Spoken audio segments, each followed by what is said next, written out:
Perhaps we need some outside universal threat to make us recognize this common bound. I occasionally think how quickly our differences worldwide would vanish if we were facing an alien threat from outside this world.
Good evening and welcome to Spaced Out Radio tonight. My name is Dave Scott. Thank you very much for joining us on Science Bob and Friends, where we got a great show with Dr. Bob McGwier and Dr. Simeon Hein. So this is probably the last time you'll hear me tonight on this show when these two get talking, except during the commercial breaks.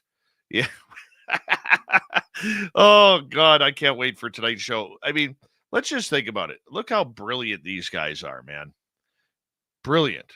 And we got them both here tonight, so we're going to have a great show. You know who else is going to make it a good show? All of you. We got Race Fan in the gold medal position. Laura Lobbs with a silver. Kitty Caddywhack taking home a bronze medal tonight. And there's Robert Lamoth. J Mua 04, welcome to SOR Chat. Ethanol, Lisa Smith, Biofuel Brad, how you doing? And thank you for kicking off the Super Chat tonight. Very much appreciate all of your love and support of Spaced Out Radio. Thank you very much. Jessica Davenport has returned. Jessica will be signing autographs after the show. Line up to the left of the studio, if you don't mind. To the left of the studio. Stephanie Kenny Blankenship. Little Timmy James. How you doing, bud? Good, man. Good. He's in studio. D. Buchik, good to see you. Frankie B., thanks for coming on in.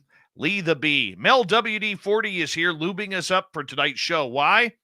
We get extra lube tonight because Science Bob always asks for extra lube when he's on the show. He doesn't like a rigid show. He likes it smooth. So we're lubed up for tonight extra smoothly. Bigfoot Dwarf, good to see you. Chill Farm, nice to have you back. Hi there, Paramarv and Karyn in the Woo Train. Good to see you both. Bimmers Jimmers, I'm surprised you're here. You lost? Huh. Human Carl's here, a great veteran of the United States Air Force. We love you, Human Carl. Hope you're having a great night, buddy. Broken Shadow Feather, how you doing? In the studio, nice to see you. Road Flare, thanks for coming on in as we continue on with our roll call tonight. Doug Shelby is here. The Doug Shelby has arrived, which means we can officially start this show. Thomas Rock, good to see you. SG Nav Spotter is here. Thank you for coming on in. Brad Ford, how you doing? Millennium, my man, good to see you. Melissa Nicole is here. Melissa Nicole will be signing autographs after the show as well. Line up to the right of the studio, if you don't mind. To the right of the studio. She only signs in silver Sharpie. So make sure you wear something that'll brighten that up. All right. MJ, FU, Zaddy, how you doing, buddy? Debbie Nickerson, Kurt M., good to have you both here. Hi there, Scott Taylor, J Truthseeker, Jeremy Jones, Gizmo. Thank you all for coming on in.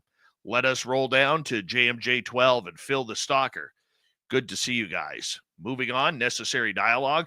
Al Garay over on Twitch, because it's Science Bob night, did 2,000 push-ups to warm up for tonight's show. One for each drone he saw on Twitter in the past hour. Good. That's doing it well. Warden Dragon, Renee BK, Jeff Steve Garvey, he'll hit a home run for you. Invisible Tracker, Skip, nice to have you all here. Operation Shutdown, and Chris. I never know what to do during this time.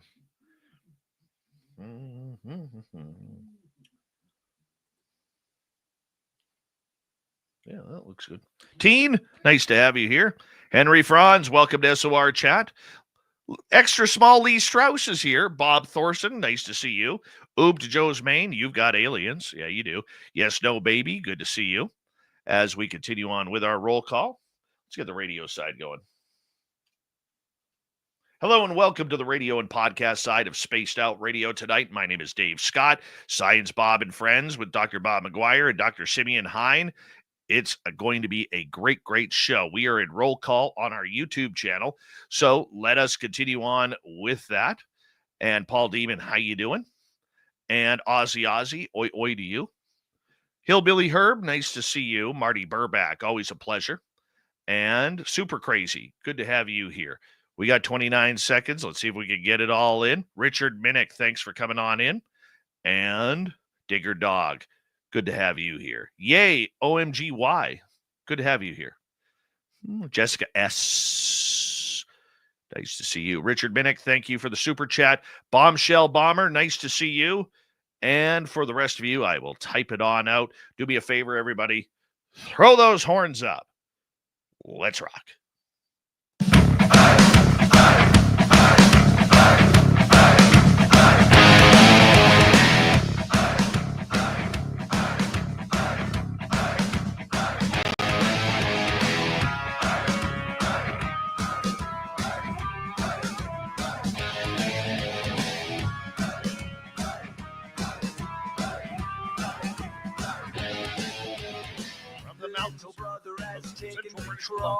To you listening around the world, this, my friends, is Spaced Out Radio. I am your host, Dave Scott, sitting in the captain's chair of SOR headquarters. We welcome you to tonight's show on our terrestrial affiliates around North America, digitally on every major podcast network. Our website, spacedoutradio.com. We have a plethora of features for you. Rock up, read the news wire, check out our slang as well. You can follow us on X at Spaced Out Radio, Instagram at Spaced Out Radio Show, and on Patreon in the Space Travelers Club. Tonight's show is brought to you by Chime Charities. Help make the world 10% happier by visiting Chime Charities today. You can find them on our website.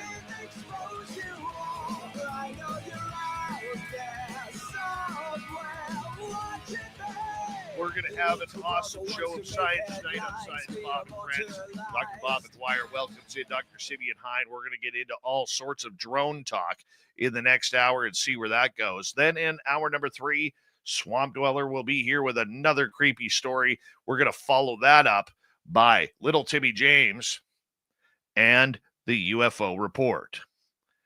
Well, it's 2025, and Science Bob comes in for Science Bob and Friends. I believe this is about the 4th year we've been doing this segment on the show once a month, where Dr. Bob McGwier, formerly of Virginia Tech University, formerly of the CIA, formerly of the NRO, formerly I don't know what the hell he does. It's so many NDAs that it's absolutely buried into what he actually has accomplished in life. But this is where we get into the who, what, where, when, why, and how of the paranormal supernatural. And tonight we have a special guest with Science Bob. Dr. Simeon Hein is here.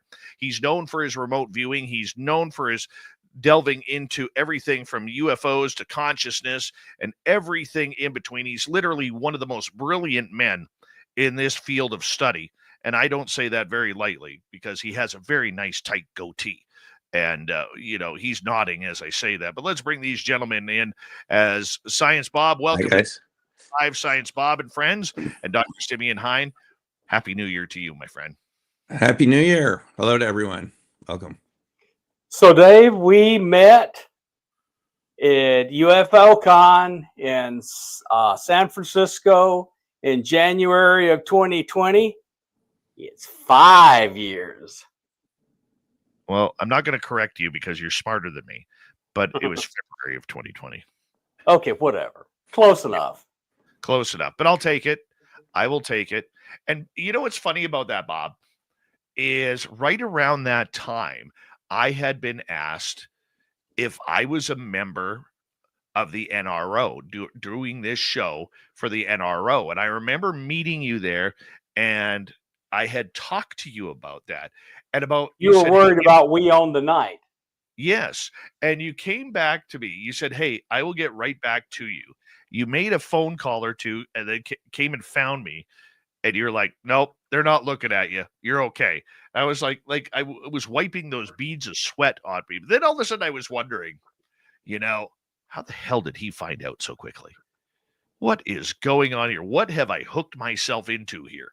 And look at this now. 5 years later, we're both grayer. We both have nice beards. We both have gained weight. I mean, we're like brothers now. Yep. I'm starting my Ozempic, so I won't be too fat for too long. Yes, so I had a security officer then, so I called him up and said, call these people and check. It's that easy. So you're going on Ozempic? Yeah, I've been on it before. I lost 65 pounds on it, and then it went up to $1,200 a month, and I went, no. But then Joe Biden passed a big bill, and Vasipa and Ozempic went from hundreds to over 1,000 down to $47 a month. Oh, nice. That's cheaper than Canada right now. Yeah, it's pretty nice for old folks like me. Oh yeah, you get the seniors discount. I do. I got my little Medicare card. Medicare is the greatest thing ever, but it's like, one-stop shopping insurance in Europe. It's for seniors. It's amazing. Oh yeah. So we're going to talk a little science tonight. You want to get into we got to talk some science. So, Simeon, you did see a drone or two while you're in New Jersey? Yeah, I did. By the way, Bob, that's a really nice grand piano back there. I really like that. But yeah, it cost me a fortune. I think I had to click a button in the virtual background. Beautiful Picassos back there. Yeah, exactly. Not only did I see one, a friend of mine saw one last night over her freaking neighborhood. Oh, I saw that on X today. Oh, you did? Yeah. Yeah, this is over Emerson, New Jersey. She sent it to me last night. It's a bright white object right there in the center, hovering and then moving a little bit. She said hovering kind of up there, so it had to be big, and a smaller, just like everyone's, a smaller object going around, So yeah, not your average ordinary drone. What kind of plasma do you think those orbs are? Well, that one looks plasma-like. I think, Bob, we may be getting to the point where we're talking about some sort of hybrid technology that is part, kind of like John Ramirez talked about the stealth plasma, but then they could shift to a solid mode. I think we may be seeing a Sputnik moment here where someone, this is what it looks like, where someone has it and you don't, and they are showing it off because they definitely have plasma-like characteristics and characteristics of solid objects.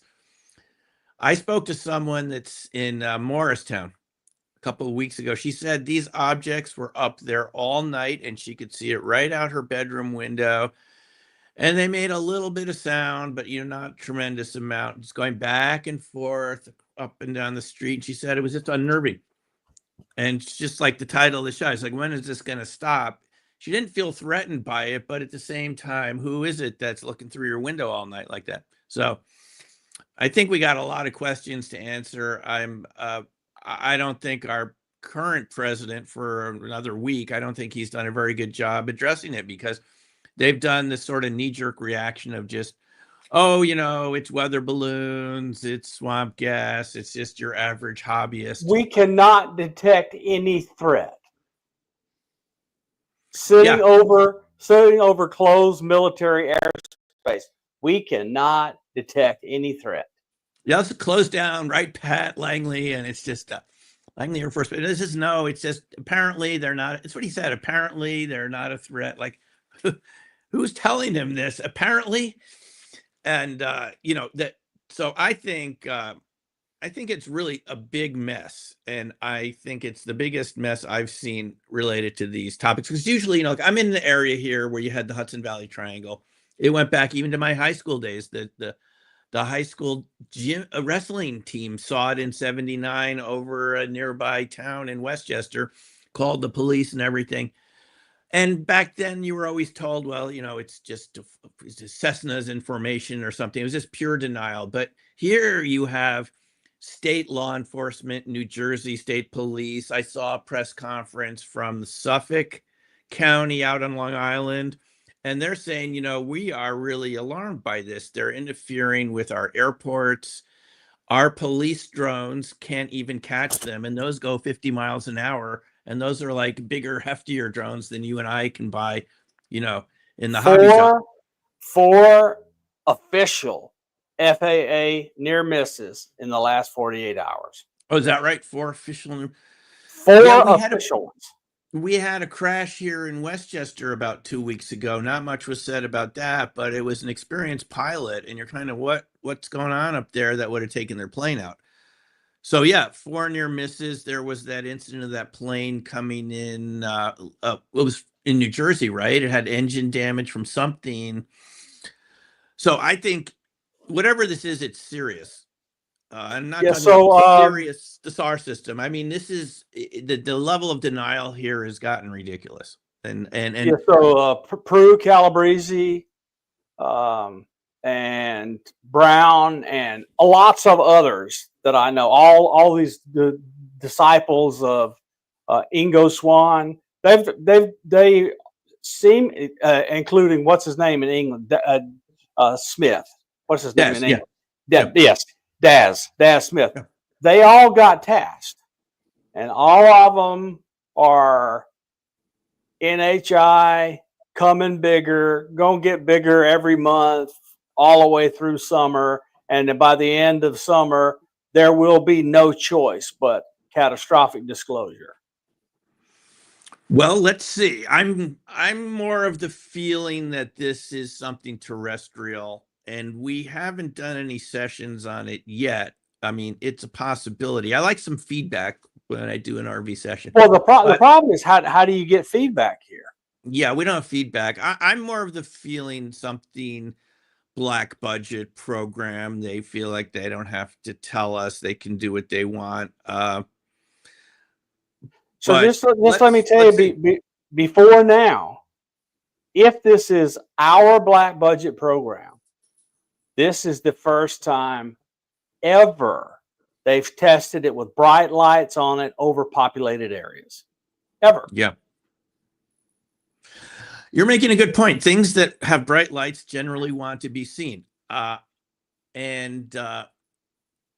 Usually if you don't want to be seen, you don't have a lot of lights, and we're seeing a lot of lights. So, and I don't know how much you keep up what's going on in China. Yeah, China can't afford to stir stuff up with this. You can go on Telegram and look at constant videos of people who are shell-shocked walking around Beijing and Shanghai looking like ghost towns.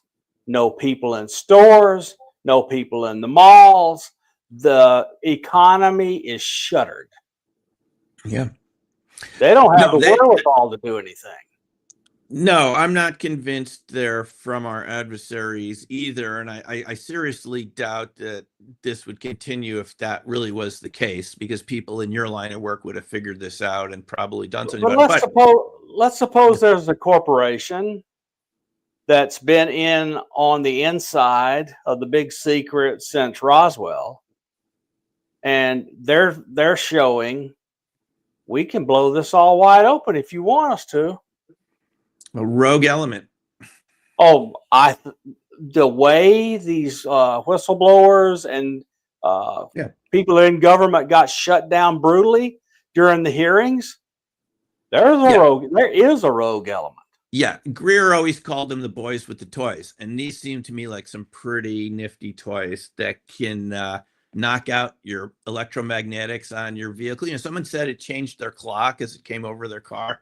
Yeah, I saw videos of that, and none of that. I saw videos of it in New Jersey. I saw videos of it in other places around the world.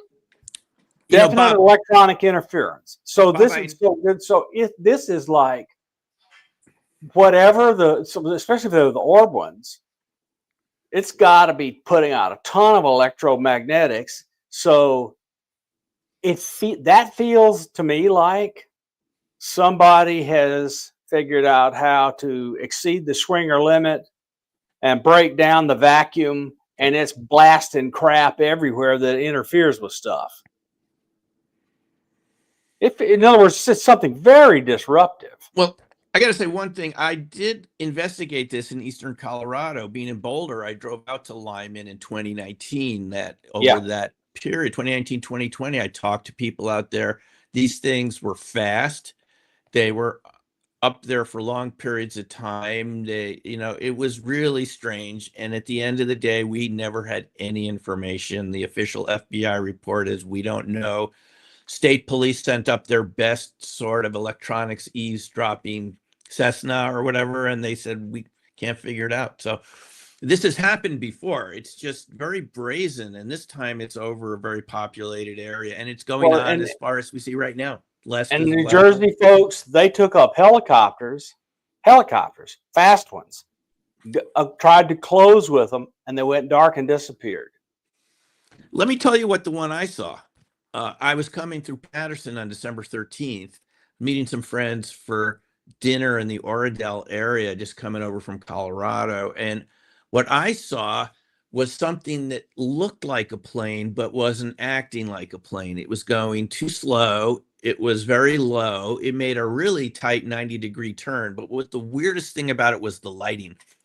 It had these strips of light. I think people, you've seen this. Yes. On the front, under the cockpit, were weird strips of light. And I'm looking at it and think plane. And I'm thinking. That's the one I saw here in Maryland. I have a photo. Oh, you saw it too. I have a photo of one here in Maryland. It was big. Yeah, it's big. And that weird strip at the front, and it's got flashing lights, but it's not the FAA pattern. No, it's not the FAA. Right under the cockpit was. Right under the cockpit, 2 rows of lights. So you saw the same thing. Whose is that? It was 30, 40 feet long in my estimation, and very easily like pretty big. Yeah, easily. And I had to do a double take on that. First, I thought plane, and I'm thinking, wait a minute, planes don't look like that. The lights are wrong. The speed is too slow. It was below stall speed. It was just going highway speed. And I rolled the window down. I wanted to get that phone up, but you have to get it to take. I just wasn't safe on I-80, and there it goes. And then all of a sudden, just turns, just like just. Hey, UFOs, not drones. You and my mother, and that's it.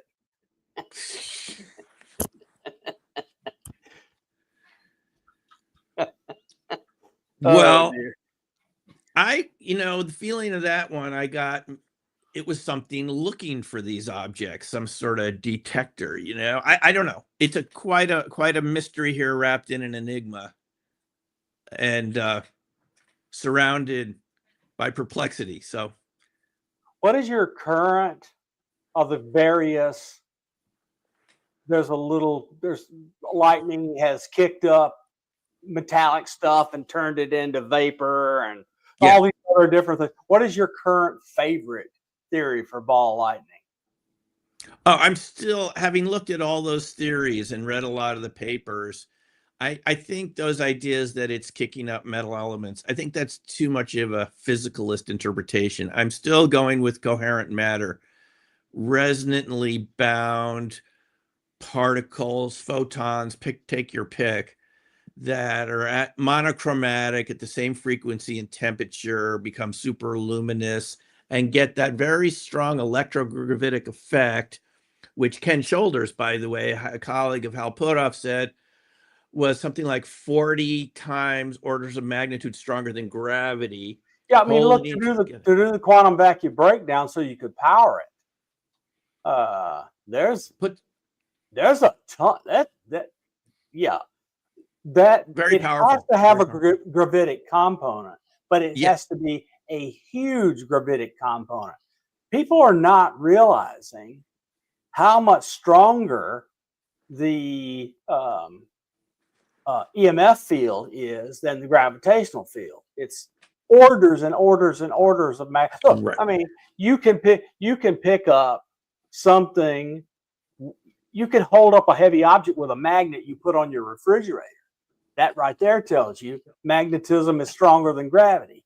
Okay, so we do not have a good organizational explanation. Though I believe strongly that Shoulders, Townsend Brown, others have found a way to make it. I got a question to you, because we got 4 minutes to go here before we have to go to break. There was rumors coming out of DC that the reason why the drones were out there was that they were looking for any sort of missing nuclear parts for weaponry, and that the reason why they were searching at night was radiation. You don't believe that, Bob? No, because you got DITRA, you got DOD, and you got the Department of Homeland Security. All of them have planes full of extremely sensitive gear that can cover large swaths of territory and find it in a heartbeat. It's just not credible.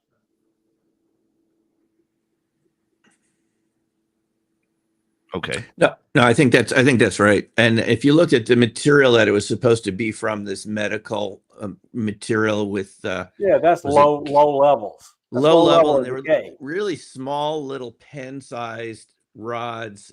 It doesn't make sense you would be using that amount.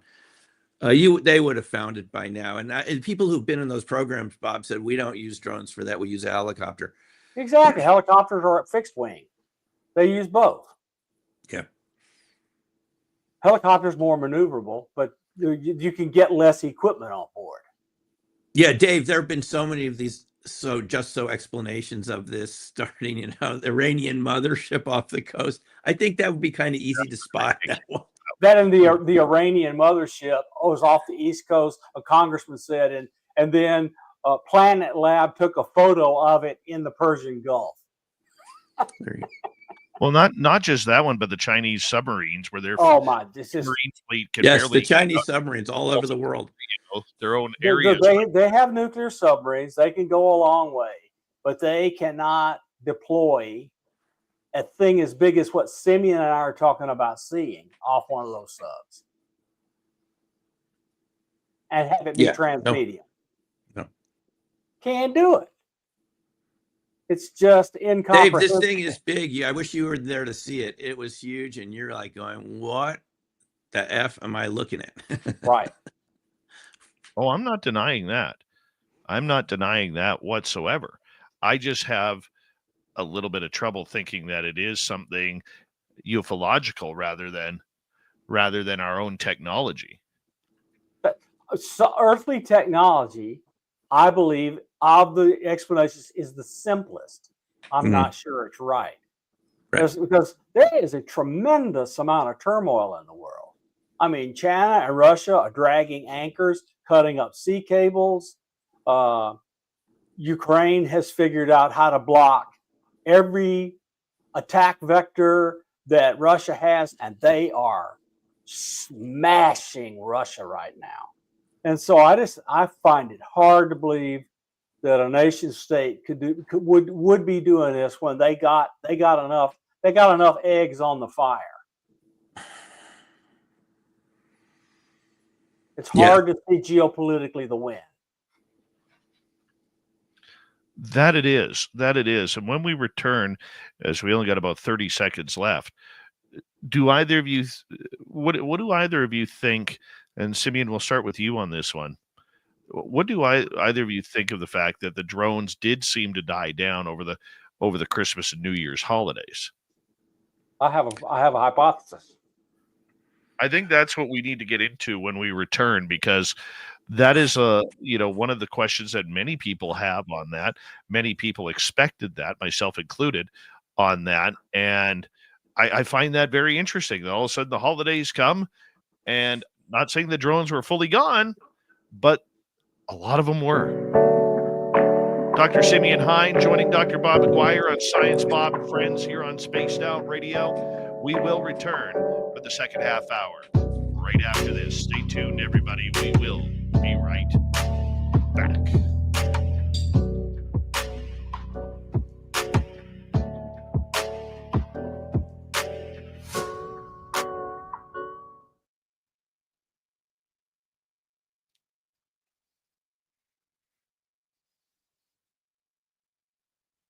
All right, we're clear. Huh? Well, I am now. Hey. Lala's waving and says hello. Hey, Right. how's it going? Nice to see you again. Yeah, What have you got going on interesting in the remote viewing arena? we're starting a Bigfoot remote viewing project with our viewers in the group that you're still a part of technically. And, yeah. I'd like to get involved in that personally. And yeah, I'm sure we've had a Lala lot would of too. good sessions with the Bigfoot Zoom group because people have remembered experiences during camping trips and stuff. That was the point of it, that they saw a movie and all of a sudden they remembered things came back to them, stuff that they had wanted to forget. The movie was beautiful.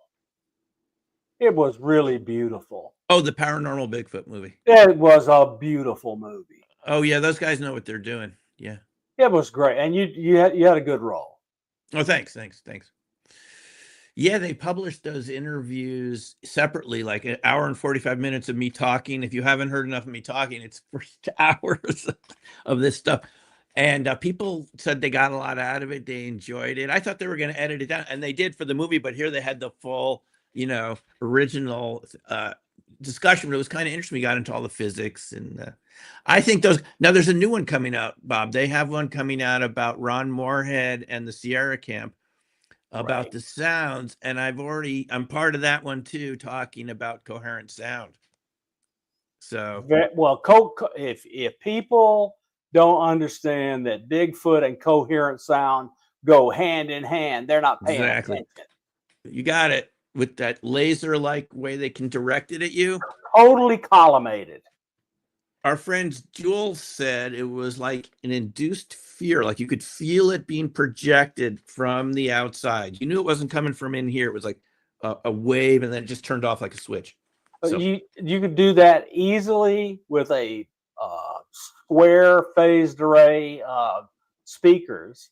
right. Or we could be waveguide, the right wavelength, but a square array of them, and it cancel out all the side beams and all the spread, and it'll just arrive coherently, and it'll feel like it's pounding you in the face. Right. We're told that this has already been turned into like a sonic weapon for crowd control. Oh yeah. It's like aimed like a laser, but it's sound, Dave. The infrared ones, the infrareds, sound. You just collapse to the ground. Is that right? Collapse to the ground. Yeah. No permanent damage. You turn to a blubber pile. Is that right? So this is John Alexander and all his non-lethal weapons research. After decades, it came to fruition, right? That's his research. Yeah. Yeah. The most interesting one he told us about was a material that was so sticky. It was like a blob. And if you got in it, like you couldn't get out of it, like a polymer. They thought that was a very humane thing because it didn't actually hurt you. It just like you couldn't, like some super character from a Marvel movie. Right? So that's, yeah. But, okay, bye-bye. So do you guys think that when the Trump folk come in, they're going to tell us what these are? Because he said at that press conference, he knew, he had a sense of what it was, and no one's talking yet. So we're not on air. Okay, so I don't want to say anything political on air, but while we're in this little, we're in YouTube, right, Dave? In the more private session, I will say, you're not mute. The YouTube channel can hear us. Yes, okay. We're on YouTube. We're on YouTube. Yeah, but how can you tell he's not telling the truth? His mouth's moving. Are you talking Trudeau? Both of them. Trump Dave, Trudeau, don't worry. You're going to be American soon. We got you covered. No way. Yeah. You got the 51st state, and you'll have no Canada, and you're going to. You'll have no insurance and no senior help. You'll see how we live, Dave. It's coming. It's coming. What's America's first name? Owen. Your last name too. Look. It is amazing to me how many people think in a system where you have a Federal Reserve who has utter and total control over cash, that you can ever run out of money to pay your bills. And they have a control vector. The control vector is Cut you off because we're coming back in 15 seconds. Thank you tonight to Bobfew, Brad, Richard, and Bright. Don't forget, you can shop at our Spaced Out Radio store. We do not have ugly swag, people. No ugly swag, so make sure you check it on out. Here we go.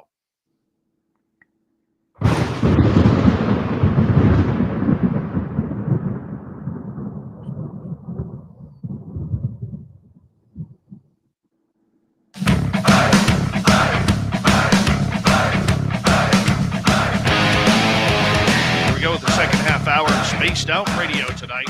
My name is Dave Scott. I know nothing about science, but I got two guys on here who do. As Science Bob and Friends with Dr. Bob McGwier, Dr. Simeon Hein continues right after this. I want to say to all of you that our archives are always free. Yeah, they're always free on YouTube or any major podcast network. Our website, spacedoutradio.com, we have a plethora of features for you. Rock out, Bumblefoot, read the news wire, check out our swag as well. Follow us on X at Spaced Out Radio, Instagram at Spaced Out Radio Show, and on Patreon in the Space Travelers Club. Here's Science Bob, here's Science Simeon, and we're talking the drones. And right before the break, we talked about how these drones seem to disappear over the Christmas and New Year holiday season. They haven't really come back in full, but Science Bob, you got a theory on this. Yeah, look, I mean, this is somebody putting on a show. So when nobody's looking, why do you want to spend the money putting on the show? So we just stop while nobody's looking, and now it'll ramp back up. But there's already been enough seen. Oh, and what did they do? They showed up all over every camera that was pointed at a fire in California.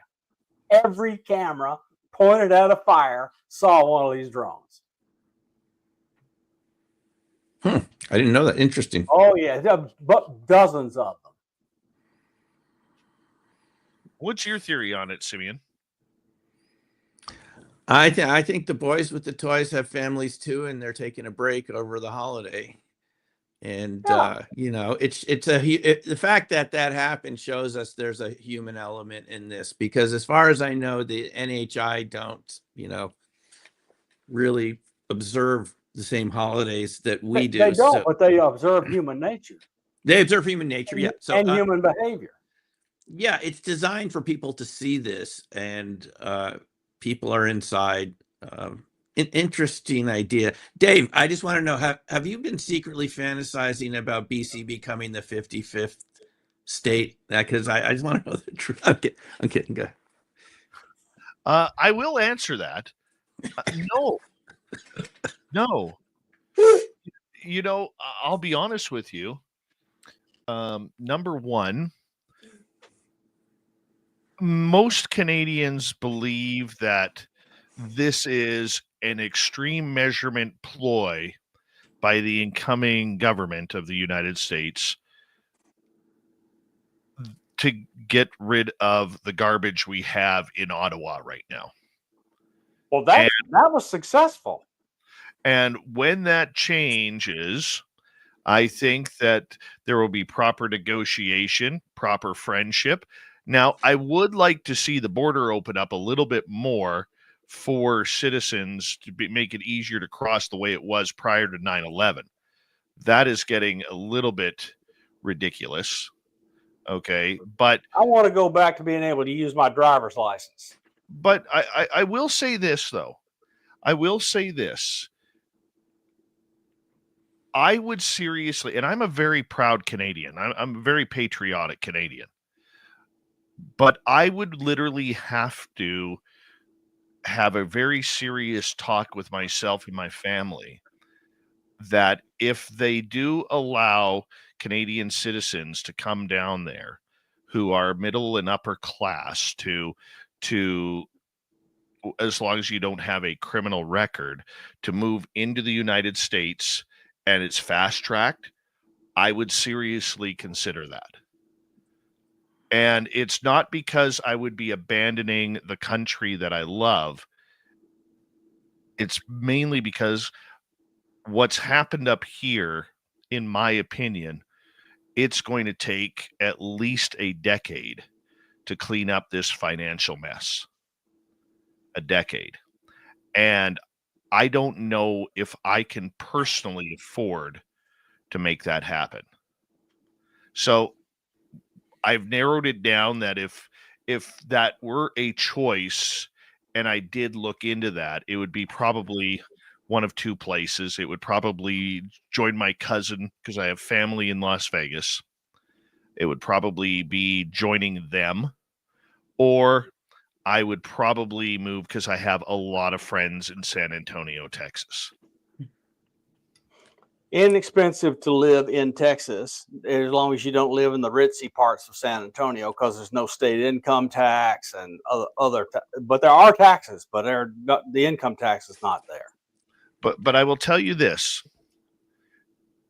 The fight that I'm having within myself right now, Simeon, is I'm a very proud Canadian, as most Canadians are. And you can't abandon what's broken in order to be selfish. You have to be able to fight. Yeah. And I'm not fighting for myself. It's my children, it's my grandchildren, or my grandson, eventually, hopefully more grandchildren. It's the kids of today, the teenagers, the 20-somethings who are stupid and don't really understand the political climate because they haven't matured yet. Okay, if you don't fight for that, then you're just a coward. Yeah. So that's what I'm worried about. The scary part about it, though, and we'll change the topic right after this, okay, because I don't want to get too political, and I already am. The scary part about it is how many, over that time as the transition happens, how many businesses are going to be lost. Because I know of businesses up here that are literally going bankrupt because they can't afford the restrictions, they can't afford to pay their employees, they can't afford to pay the high taxes on a business, whereas they could move that same business south, and immediately that business will take a positive hit of about a 35% tax reduction, depending on the state that they move to. And all you have to do in return to gain that is hire American people. So the Canadian businesses, you lose that income, you lose those jobs. And under the energy bill that's in right now, Canada is slated to lose over 140,000 jobs in the oil and gas sector if the Trudeau government were to continue over by 2040. 140,000 jobs. Think about that. Well, let's discuss this from the science perspective. I believe in climate change. Simeon believes in climate change. Everybody can look what's going on right now and believe in climate change. We cannot end the use of fossil fuels and keep our economy running right now. We haven't done the hard work to replace them. Electric cars won't do it. Wind and solar won't do it. So we need nuclear reactors, and if we went flat out, we could replace all coal burning furnaces in under 10 years. And I got to tell you, in 5 years, we're going to begin the mass extinction of whole species because the temperature is already risen above the 1.5 they thought would happen by 2050. We're already there, Dave. Well, if you look at Canada, when you are taxed, what are we taxed right now? We have an incoming 61 cents a gas tax liter coming in as of April 1st. We make the gas, we make the fuel, we're capping it, and we are selling it, or we're selling it, but we're not using it for ourselves. Where Canadians are paying between $7.50 and $10, $11 a gallon. It costs almost $200 to fill a pickup truck. So people are very highly restricting their driving. And no, they can't. That's the problem, Bob. When you move out of the into the country where I live, everybody has a truck because you need it. The loggers need to get to work. They can't take their Toyota Tercel hatchback into the woods. They can't take their F-150 Lightning electric truck into the woods. Can't charge them. Right? You can't take them into Fort McMurray and keep your vehicle running, because if you shut it down, it's going to freeze in minus 40, minus 50 degree weather in the winter. Yeah. Okay. So this is good, but Simeon, do you have to leave in 15 minutes? Mhm. Yeah. Yeah. So there's another topic I want to cover. That's a science one. So, and it's consciousness, etc., and it's the big news in consciousness. So if kids, without anyone able to instruct them directly, are showing savant level abilities in mathematics and art and music and languages, that is immediate proof of non-local consciousness, instantaneously, once these experiments are done. Comment on that, Simeon. Yeah, I mean, I think everything we've learned from all the RV research, my experience with it, your experience with it, a lot of people have been involved since, it was just the government doing it when it was declassified in 95, shows us that there is this, underlying layer of intelligence that your awareness shares in, and it allows you to acquire information, in ways that I think previously people wouldn't have thought was possible. Because do you believe they're tapping into the Akashic record, or they're sharing a hive-like mentality? No, I'm not sure it's really literally an Akashic record. It just seems more like a field effect where anything that exists, gives off information, gives off energy, and you're a quantum entity yourself. You're tapping into this.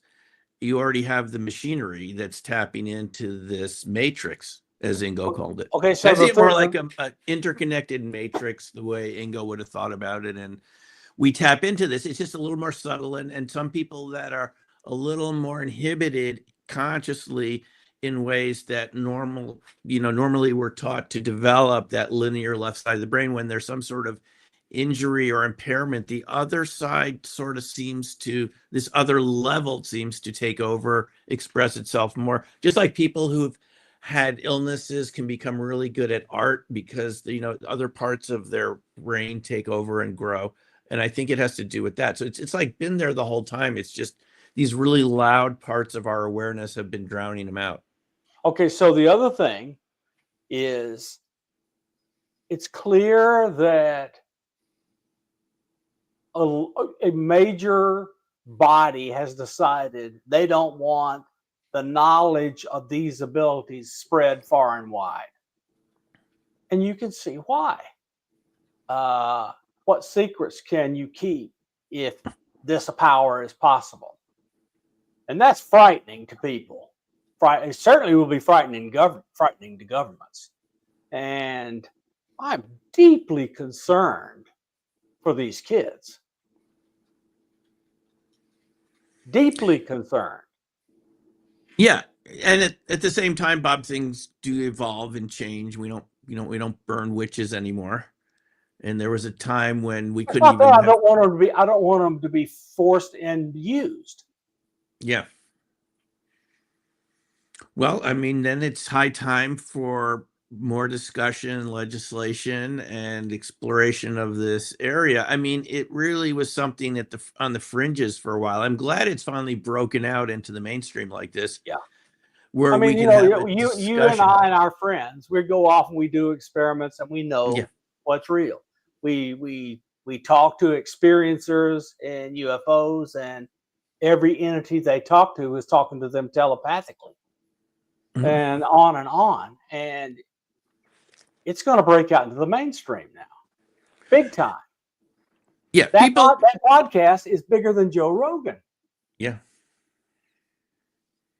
That is what we call in sociology hidden events. These are things that existed the whole time, but for some reason, the powers that be or institutions, organizations don't want to deal with it. A long time ago, I had a conversation with Jacques Vallée at one of the IRVA conferences. He was part of the remote viewing program. He contributed to it. He came up with the idea of the matrix, according to his, what he's told us about his discussions with Inga. Yeah. Seeing it as sort of like an addressable memory RV. Everything has a coordinate. And Yeah. so he was the one that said, you know what they're not telling you in the UFO research? That it's inherently connected to telepathy. All these people you've seen who've been experiencers had precognitive experiences before their contact, afterwards. He said it's a big component. And UFO researchers, because they want this all to be little guys getting in their metal ship and flying here from another planet, never talk about it. So I think this is something that's been there for a while, and it's ready to kind of come out more into the mainstream, so we can see how many people are experiencing this. What's the context? What's the parameters of it? I regret one conversation I had, and the regret I have is I did it in public, not in private, and I'll tell you about it. So I went to New York to the Inquiry into Anomalous Phenomena conference in New York that Jay King and Leslie Kane and others put on. Okay. Garry Nolan was the featured speaker one of the years, and he knew me, and so he says, okay, I can see you're itching to ask a question, so I might as well go. You're going to drive us all crazy. What is it? And I talked to him about the ability of people subjected to these kinds of anomalous experiences. Do we have sufficient neuroplasticity that's easily manipulated to grow the increased mesh between the caudate body and the putamen? And the look on his face was amazing. I had hit the bullseye with the center, with a metal point on an arrow. And he hemmed and hawed and told a little stuff, but he was clearly not going to answer it fully. But I knew I had hit the mark. I believe if you are immersed in these experiences, whether it's by ET or living with somebody or whatever, you are modified by being in and around and interacting with them. Yeah, that seems to be the case. And it's like the 100th monkey principle. Yeah. We always used to wonder, Bob, in the early days when we were doing this, I always wondered, why is it getting easier for people to learn RV? As you know, the military would take a year to train someone, and they were just sort of hoping at the end of the year they could kind of get a color or a shape or something accurate. And nowadays we do this in 3-day classes, and people are picking it up in a day. It's like an acceleration effect. So there definitely does seem to be, like Rupert Sheldrake's morphic resonance, right? Where the more people that get involved with this, it has a positive feedback type effect on the rest of the population. It's like those of us that got involved with it earlier, anyone who was involved with it was kind of like an icebreaker breaking through the ice, and all the ships that come later on in that space have now benefited from the icebreakers that went first. And I think it's like that with any new skill or development. And what people haven't really taken account of is there's an acceleration effect where it's going to spread from people like you and me and others, viewers tonight who've taken RV, involved with this, all of a sudden it could just start spreading in a positive way through some sort of vibe to your neighbors, people, they might even pick up on it, even if they don't believe in it, because it's a kind of a threshold effect, akin to what's been called the 100th monkey. I see it like that. I want to give you a recent experience. So I was in an X space. It was highly interactive, and Eric Mitchell was in there, and we interacted. And Dave and I have a mutual friend that is doing a lot of stuff with experiencers right now, and in my opinion, taking really risky things on. Very risky, fooling with the wrong people. Okay, so I left that meeting really worried about this person and was determined to try to contact them, tell them the things I thought they should be wary of. Eric reached out to this person, having plucked all of that out of my head, and told them that I was concerned about them, and they contacted me, and they answered every question I had because he had told them what they were. Mm-hmm. So he just picked up on it. Picked it up I never talked to him. Yeah. This is a public space, and I wouldn't have dealt with this stuff as supposed to, but he picked it up and passed it along. Yeah. That's the kind of experience that changes you. Yeah. Yeah. I mean, here's the deal, Bob, and you and I have talked about, Gödel-Turing incompleteness theorem. We've talked about it on this show. And to sum it up, there's unknowns out there that you don't know about ahead of time, that any set's inherently incomplete. And there are things that are true that you don't know about yet. And the implication of that is there are implications of larger and larger numbers of people getting involved with RV that eventually spread out to the larger population in one form or another. And I think it'd be very interesting and fascinating to see how that evolves. I think it's not something we could know about ahead of time. I think the message that with a little work, anybody can do it is spreading. Yeah. You need just enough discipline to put in a little effort, and you can get much better than 50%. Right. So what kind of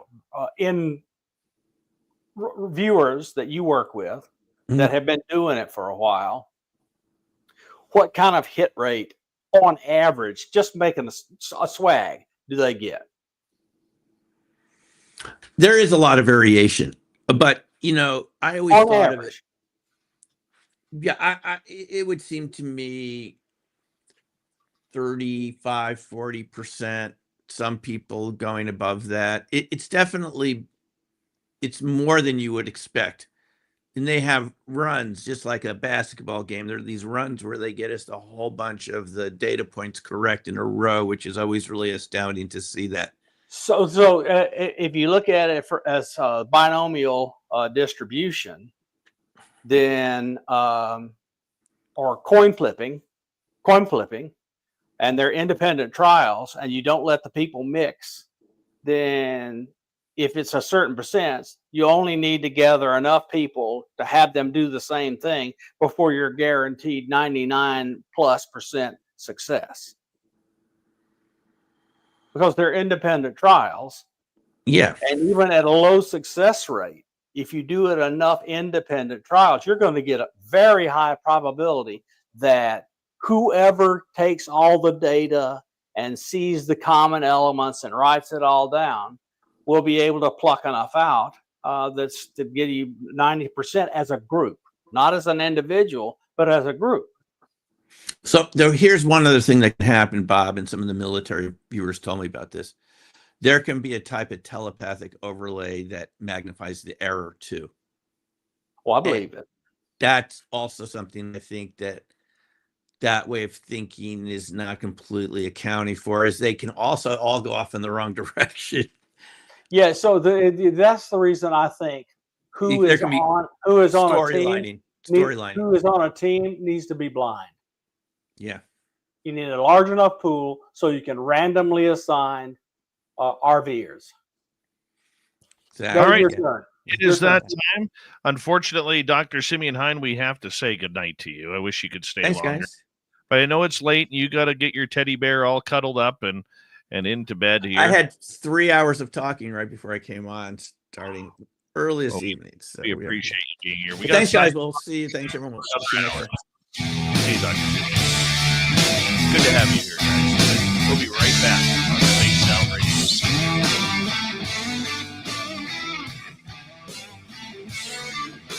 This is Spaced Out Radio with host Dave Scott.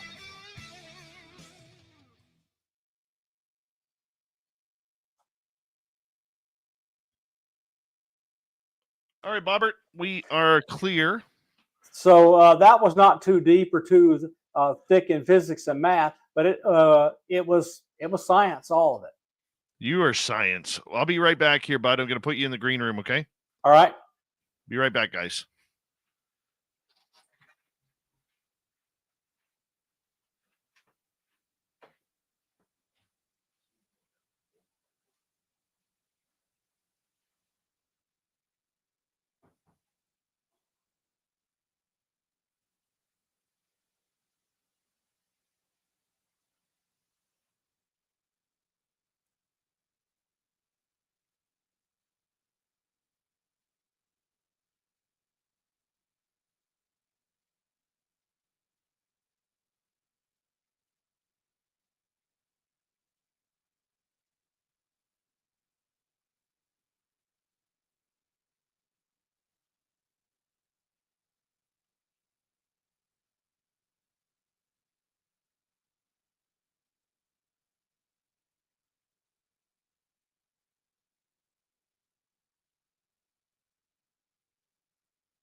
Let's go here. Bring Bob back.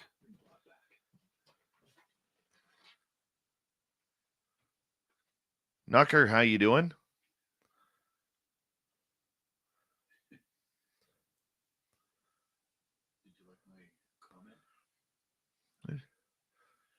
Yeah. Where'd my friend Michael go? Did he run away with his tail between his legs or what? All I wanted him to do was ask my opinion. Queen Peachy Keen, how you doing? Carol Amario, how are you?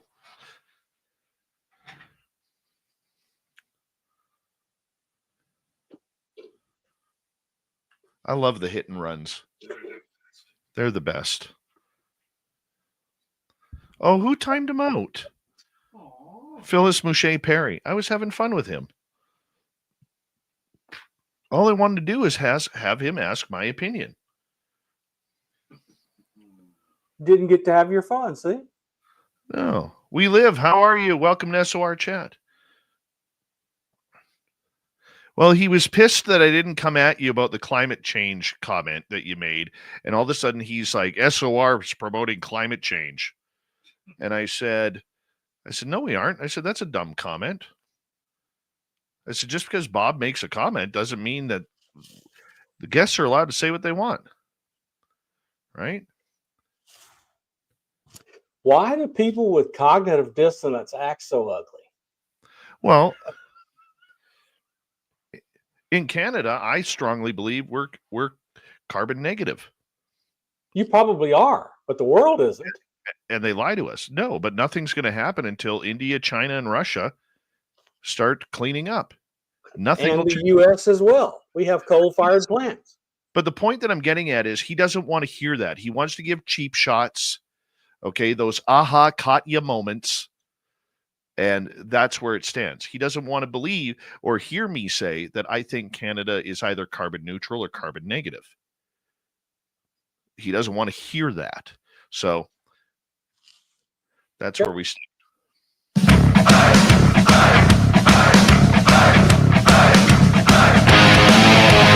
Here we go with hour number 2 of Spaced Out Radio tonight. My name is Dave Scott. Always appreciate your listening ears wherever you are on this beautiful planet we call Earth. Hello to everyone listening in on our terrestrial affiliates around North America, digitally on every major podcast network. Our website, spacedoutradio.com, we have a plethora of features for you. Rock out to Bumblefoot, read the news wire, check out our swag as well. Follow us on X at Spaced Out Radio, Instagram at Spaced Out Radio Show, and on Patreon in the Space Travelers Club. The Desert Clam has set the password for tonight in the SOR Space Travelers Club, Bacavoris. Bacavoris is your password. Use it wisely, Space Travelers, as the Clam sets the password each and every night right here on Spaced Out Radio. Here we go with hour number 2 with Science Bob and Friends. Dr. Bob McGwier is here, hanging on out, talking all things UFO. And Bob, before we get to the heart of the audience questions, which we will, I promise you we will, because I know you love those.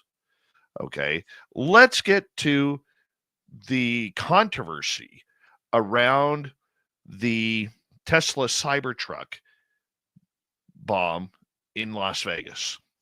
Now, the UFO world is going crazy over this because in the gentleman's alleged manifesto, in the final sentence, he put a fact that he was working with drones and UAP/USP or something along those lines. What is your thoughts on that?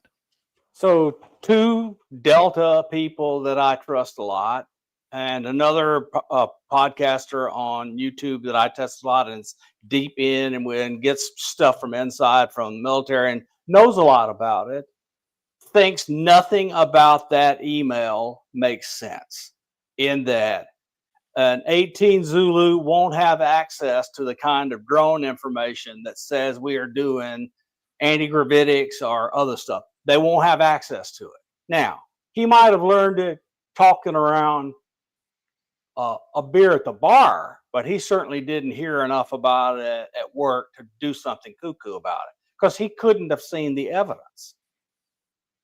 So I got to tell you, I don't believe the guy who blew himself up wrote the email. It's just too easy. Even though he sent it to multiple people and the FBI confirmed that it was real. Yeah, so it is too easy to I can send an email to 24 people in the next half hour with any email you give me. Any email address you give me, I can fake to 24 people. Well, That's a joke, Dave. I understand that, but the thing that weirded me out about that email was the fact that there was not, like, up until that point, there was nothing about the UFOs or UAP, whatever you want to call it. Let's call it UAP because we're talking man-made objects here. Okay, there was nothing, that kind of led up to that, except for that one little sentence that the UFO community is blowing up. I mean, it's like throwing scraps to a hungry mouse. Yep. And they promoted it everywhere, just like whoever wrote it wanted to happen. Now, what about the pinned coordinates that led to a building at Groom Lake, which is inside Area 51? Well, that's easy. I mean, you can go on Google Maps and find a building inside Area 51 and say what's in it, because no one can go in there and find out if you're telling the truth. So they just stuck a pin in a building out at Area 51. And the incident mentioned that happened in Afghanistan is an official United Nations claim against the United States that anybody and their brother can read, because they put it out in public.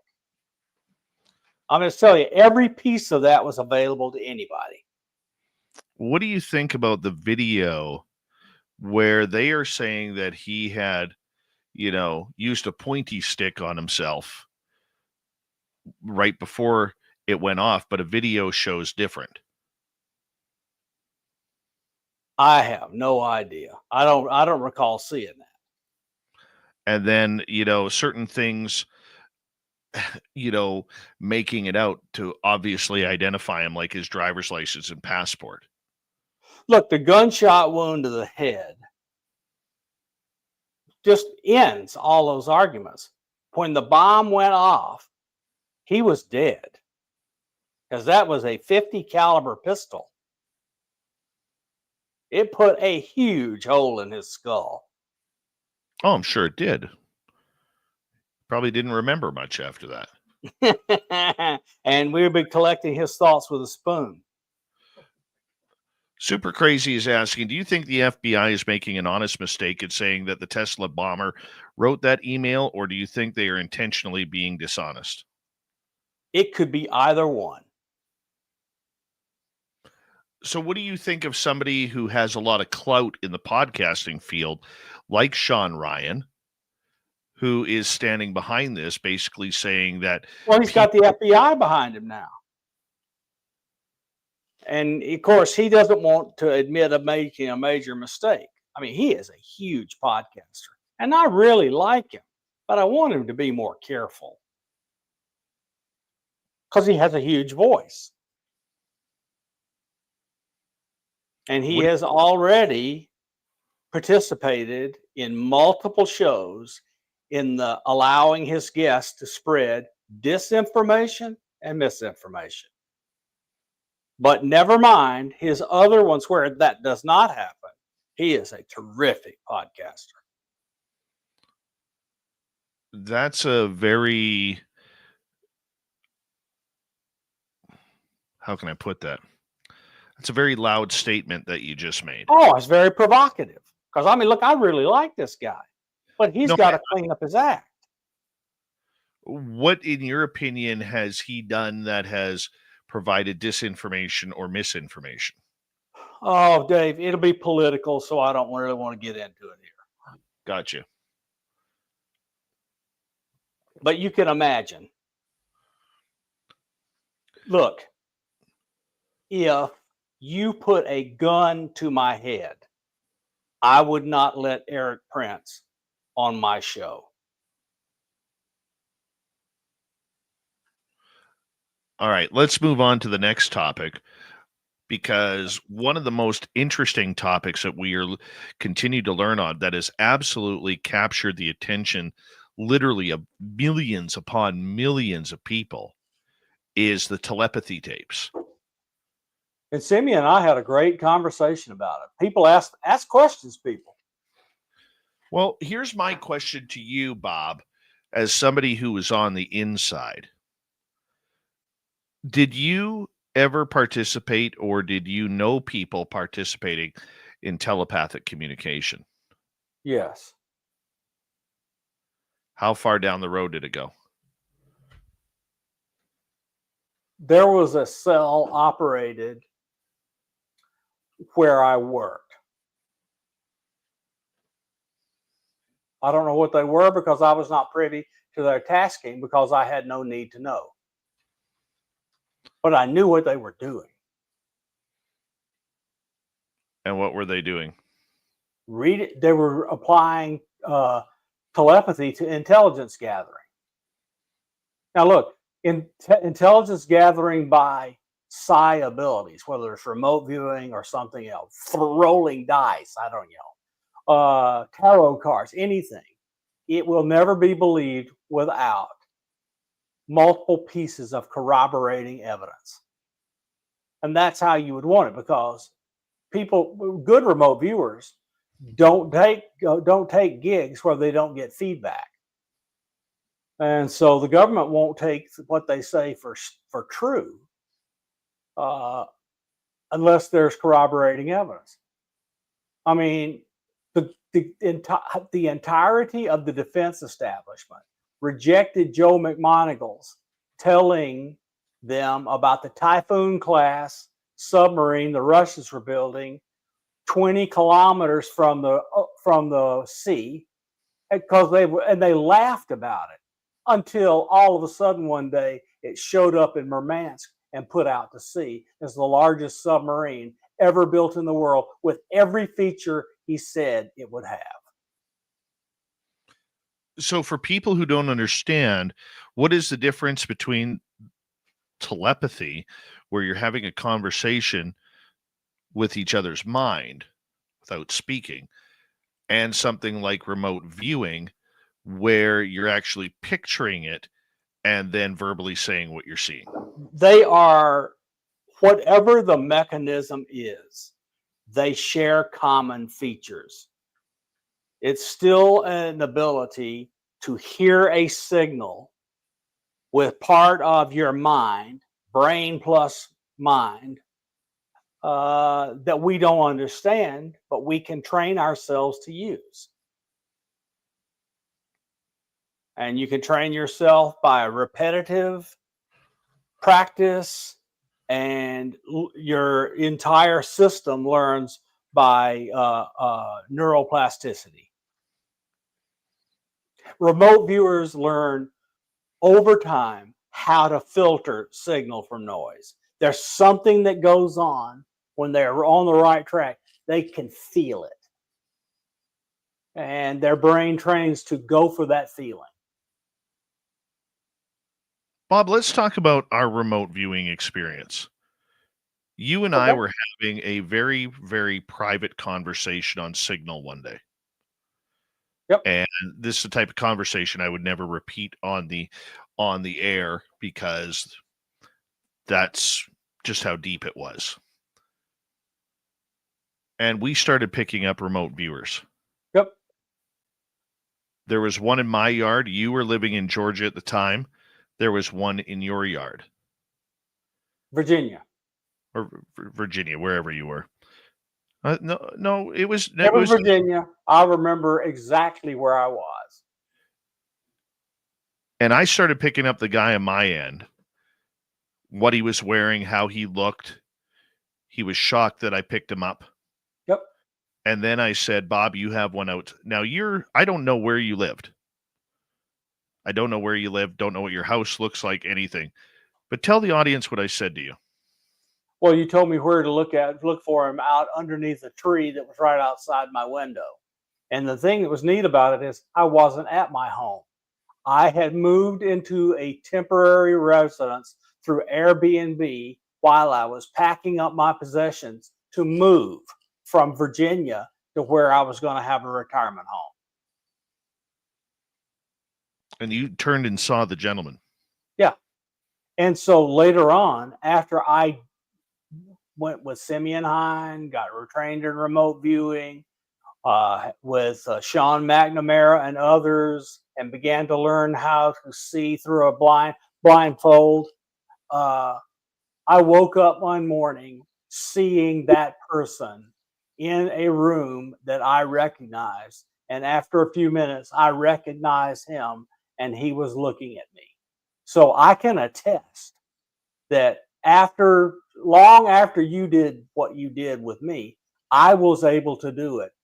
I was not planning on doing it. It just happened when I was in a in-between state.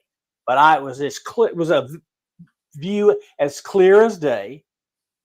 He was sitting in a room. I recognize the room. I know where it is. And I recognize him after thinking for a minute. Dave, it was the same guy. That happened 1 month ago. You never told me that. No, now's the first chance.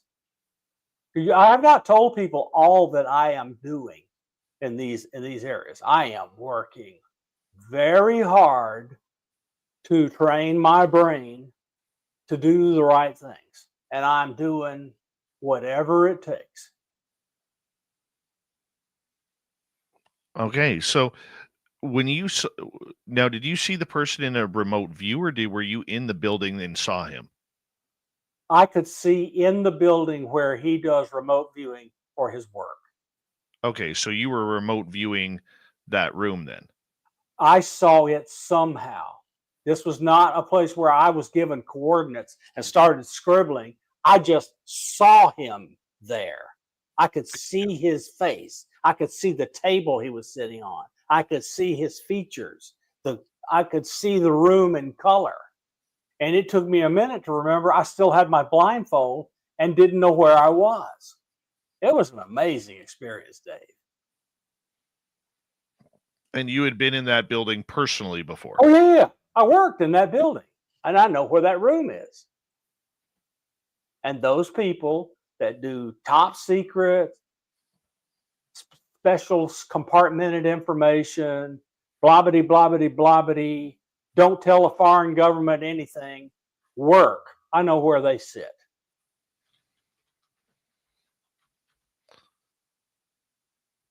Getting back to the telepathic side, where you said that there is a program that the alphabets are working on regarding this, what are they using it for? What do you let me rephrase it. What do you think they are using it for?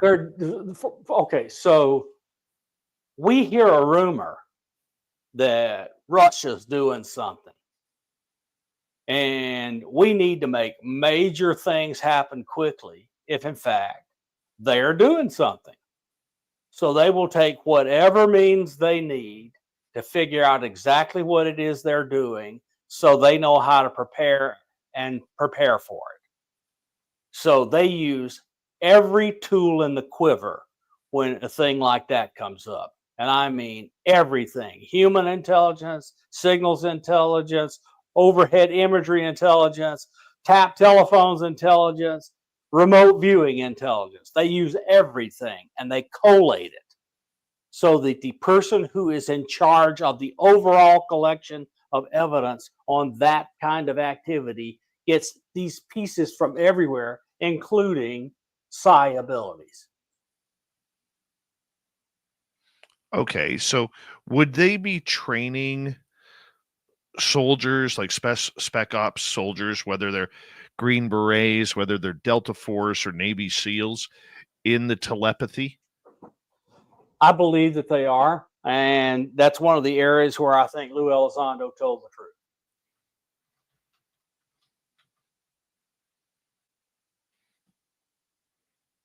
Okay. What would the purpose of that be? For safer battlefield, to try and control the mind? So no, I don't know about that.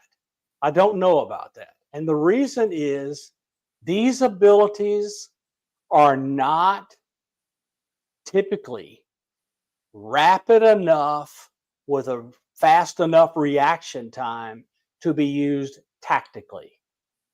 They are used to gather overall information that you cannot get any other way, but is not truly time sensitive. Like, you may not learn until things have been going on for a while, whereas tactically you've got to know it within 24 hours, or they don't care about it because it's not useful. So you can use this kind of information for remote viewer, whatever psi method, strategically. So many people who have had Sasquatch experiences, Bob, they claim that they have received telepathic communication called mind speak from these creatures. I don't doubt it at all. What's your thoughts of it? I have heard with Simeon and in other circles, multiple people say that. Ask Jessica. She knows about it. Yeah, they're doing it. And that's also how they avoid people and figure out what it is they're going to do. And they can put screen memories up so they can disappear right in front of you. And they have lots of abilities.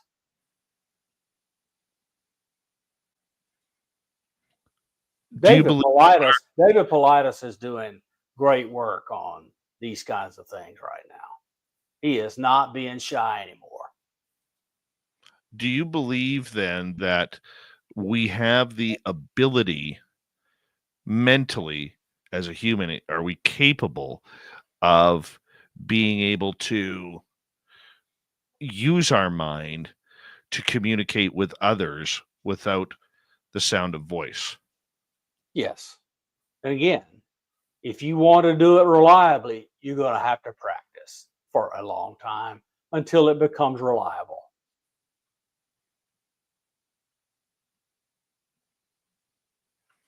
Now, when you are trapped inside your body and you have no access to the outside world and your access is cut off so bad, you don't even realize you have a body, you're much more likely to train yourself more quickly, especially if something comes and helps you, which is what I think is happening with these kids. Why does it seem to be focused on kids with autism, in your opinion, as we have about 2 minutes to go? Because they are trapped without it. And so they're more than willing to go get help. And something helps them. Something is helping them. What about the ability for the parents to be able to pick that up? Well, some of these, most of the parents in the telepathy tapes, they have been presented with circumstances that says there is no way they got that unless they're reading my mind. And so that's how they figured it out. But most of them are not having telepathic communications with their kids. Most of them are they work hard with teachers and others to teach them how to spell. So they communicate with them. The kid reads their mind, but the kid responds with spelling. Do you think to these children that are doing this, that to them it's just a normal way of communication, much like you and I speaking right now? They don't know from normal. It's the only way they can communicate. So to them, it's as normal as you and me having a conversation on StreamYard, because it's what they've got available.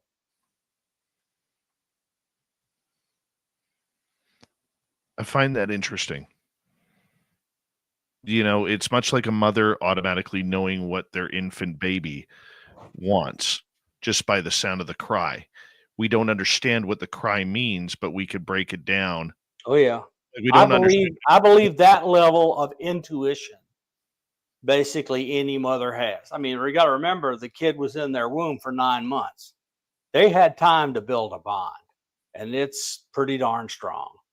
And on that note, science Bob continues. We'll take audience questions in the next half hour of Space Out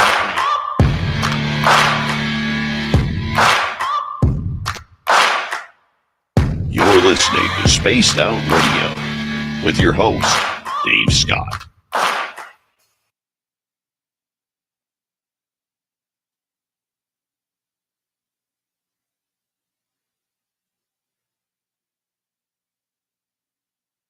All right, we're clear.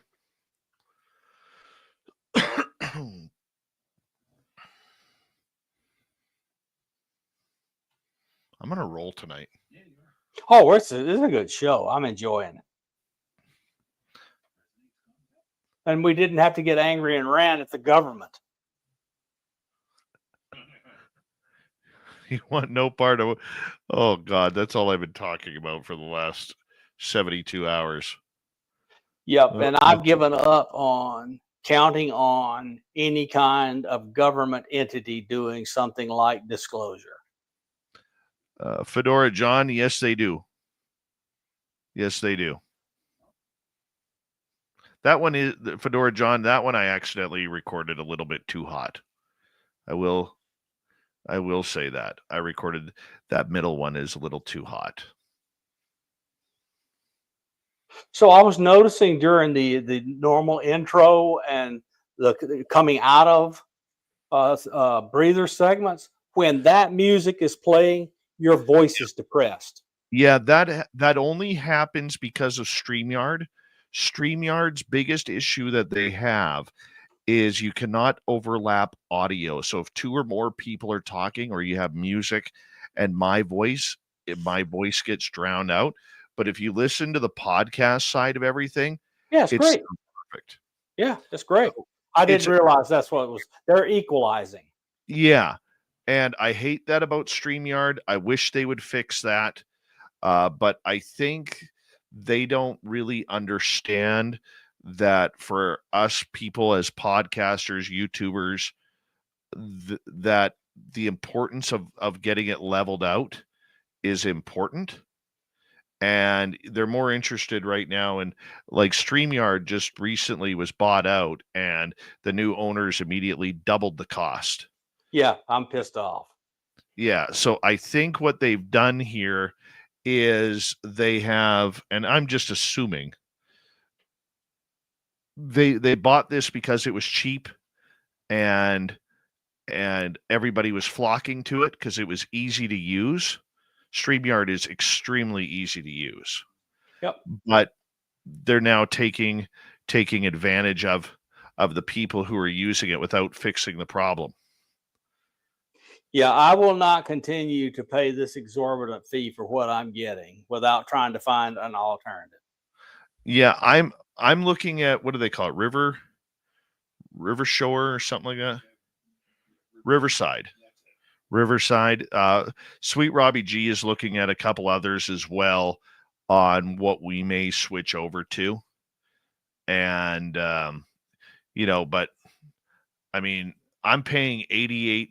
I was paying $40 or $40 American a month for StreamYard. I'm now paying $88 American. Same here. I went from 40 to 80. Same. Yeah. And it's not figuring out the product very well. So we are looking at switching things over to Riverside or one of the other ones. It just the issue is you have to find one that's going to be able to blend in to all the different social media platforms. And that's one of the benefits that StreamYard has, even though for some silly reason, StreamYard has not connected with other broadcast platforms, whether it's Rumble, whether it's, I believe, Tumblr or Kick or anything like that. You have to keep putting in these codes, and it ends up taking you almost half an hour to set everything up, right? Yeah. So is what it is. The YouTube side struggles with that, but Unfortunately, well, the fortunate part is the podcast and radio side actually comes out clear. Okay, so I found Riverside, and it has kind of very good pricing on all the different things, but it does not say where they stream to. Where does they go to YouTube, Twitch, Twitter, and LinkedIn. They don't do RTSP. I don't know yet. If they do, you can send it anywhere. Yeah, they do. Yes, they do custom RTMP. Okay, good. Yes, they do. Good. Bob, we got 10 seconds. Big thank you to Aloha Dave, Major Lee, Bright, Richard, and Biofuel Brad for the great super chats. Appreciate the love and support. Here we go in like 5 seconds.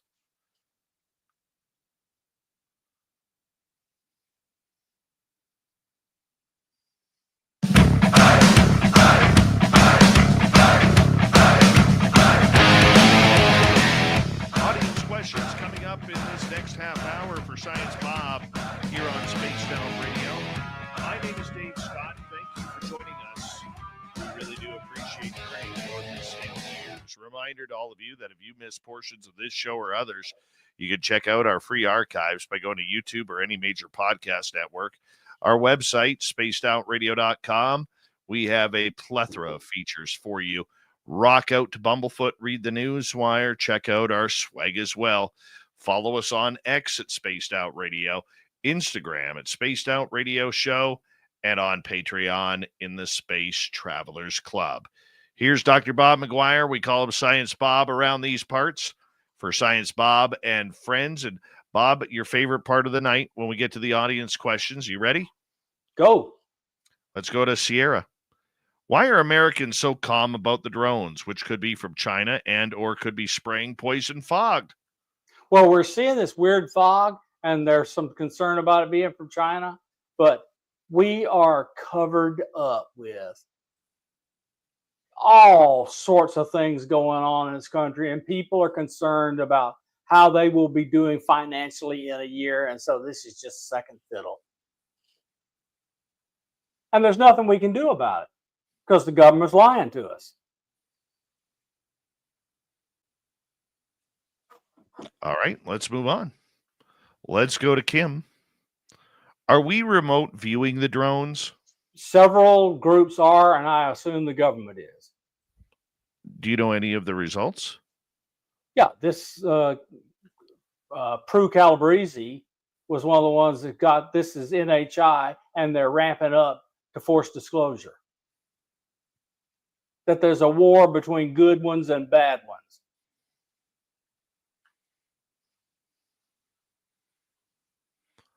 You buy that?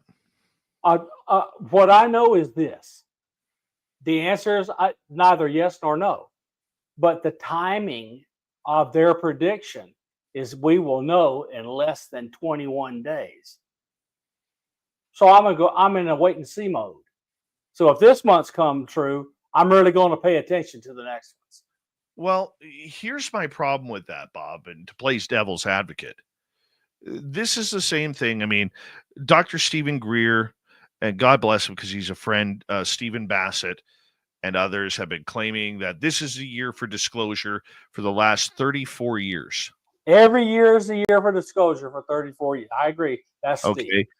And it almost reminds me of these so-called prophets out there who keep saying that this is the end times. This is the time where Revelation is going to begin. We're already in Revelation, and the four horsemen are going to be riding, and Ric Flair is going to be leading them, yelling, "Woo!"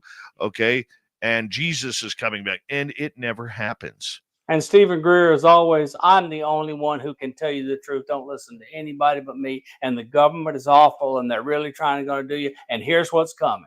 But it's always so far away. And it reminds me of a lot of psychics who can predict the negative in people. But when you ask them for something positive, it's always 6, 8, 10, 12 months away. And when you get to that point, now you got to wait another 6, 8, 10, 12 months because Mercury retrograde has screwed you over for Awful. Yes. right. All right, let's move on. Let's go to super crazy. Has telekinesis ever been studied by the government, and can aliens do it? The telekinesis has been studied by the government, and we know if the Russians did it, we did it. So you can go look at the YouTubes of the grandma that they brought into a lab and had do telekinesis. And if they found out she was real and it was real, I guarantee you we did it. And all sorts of experiencers claim aliens can do it. I mean, look, Melinda Leslie has abilities, and she's interacted with non-human intelligence for decades. And she can take a spoon, hold it up in the air, while you hold a spoon in your hand and bend every spoon in the room. The answer is yes, it's real, and people can learn to do it, and aliens almost surely can do it too. And the aliens keep wanting her to put her hand on the control panel and drive the craft. So yes, they can do it because that's how they drive the craft.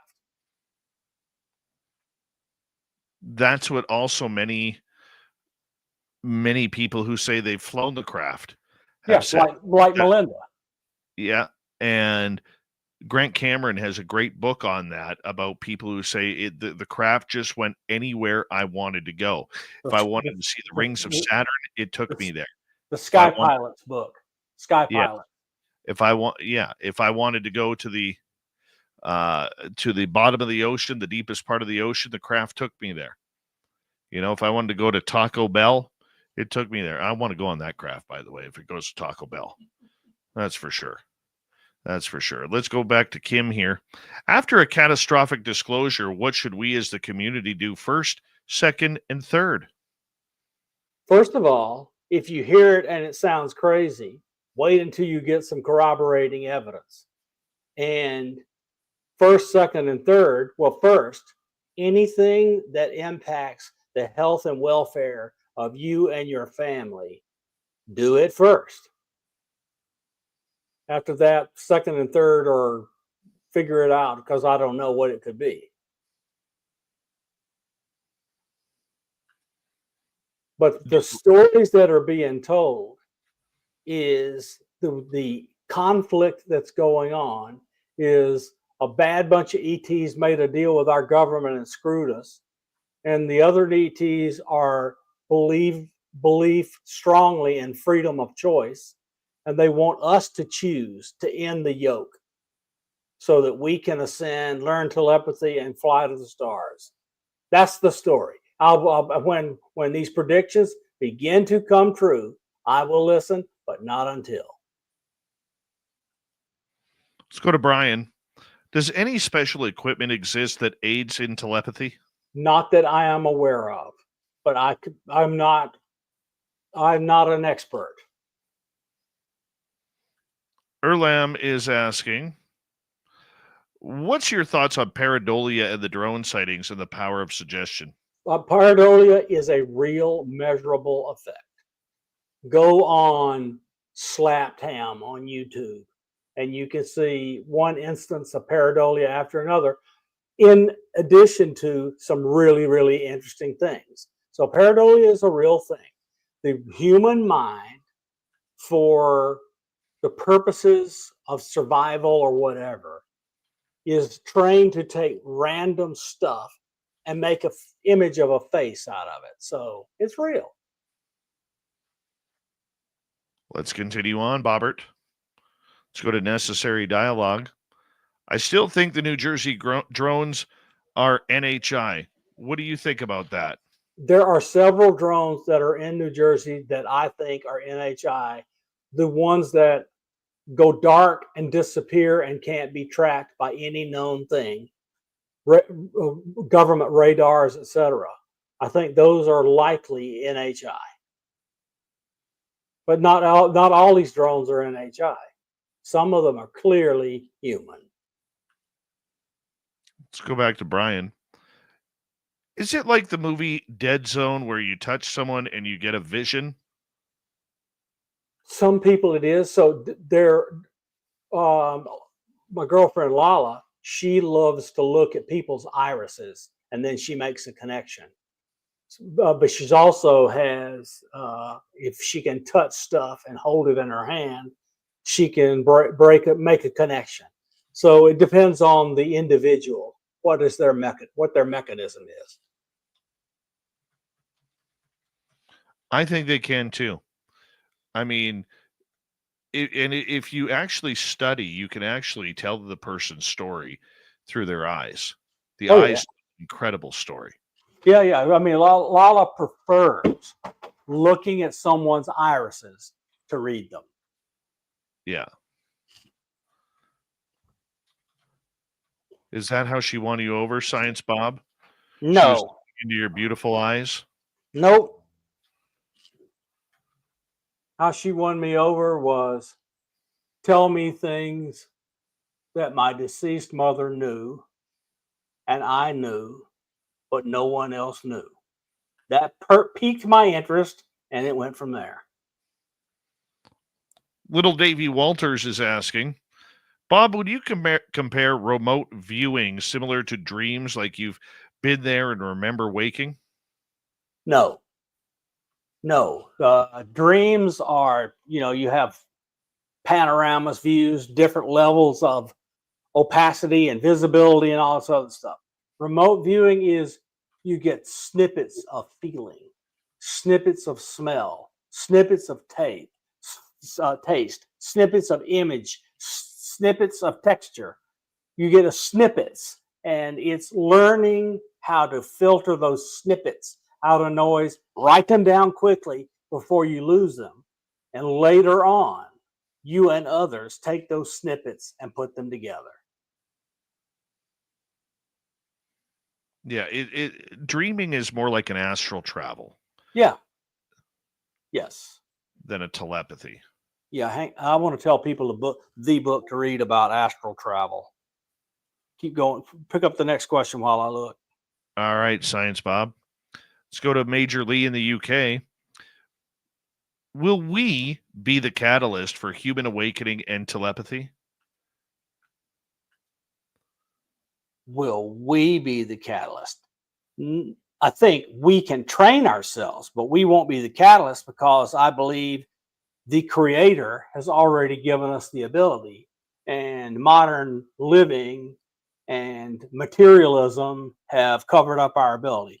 The book people should read to do a 90-day guide to successful out-of-body experiences is Mastering Astral Projection by Robert Bruce and Brian Mercer. It is spectacular. And it's one of these things, it's strictly business. Do A, do B, do C, do D, no woo involved. Let's continue on. Let's go to Paramarv. Science Bob, have you used remote viewing to settle a big mystery for yourself, such as JFK, who built the pyramids, what killed the dinosaurs, etc.? I don't do those things. I'm personally not yet competent enough, and I don't like to do anything at all where I can't get feedback, because I'm still in the I need to do neuroplasticity. I need to keep developing my machinery because I'm not yet good enough to do it for every day. You got to look. Everyone can do remote viewing. You might do it the first day. Some people do. Joe McMonagle was born doing it, and so have others. Lala was born doing it. Okay, people like me, we can learn to do it. And just about the moment you're ready to give up, you get a breakthrough. It's not a big one, but you get one. But you get this feeling. You realize, oh, this was different. This is what this is supposed to feel like. And then your body, mind, whatever, learns how to reproduce that feeling. So it learns how to tune the radio to the right channel, tune the radio to the right station, and ignore all the others. So you get the information. It's your brain and body and mind learn a process that can only be encouraged and developed by practice. And every practice session, you have to have feedback. In other words, after you do your guessing and you work out through a process, you get to see the answer so you can grade yourself. But you don't want to beat yourself up. It's a learning process and it takes time. Lala went off and looked at the pyramids. She saw that there was something underneath it. She went down there and she got beat up by the Anunnaki.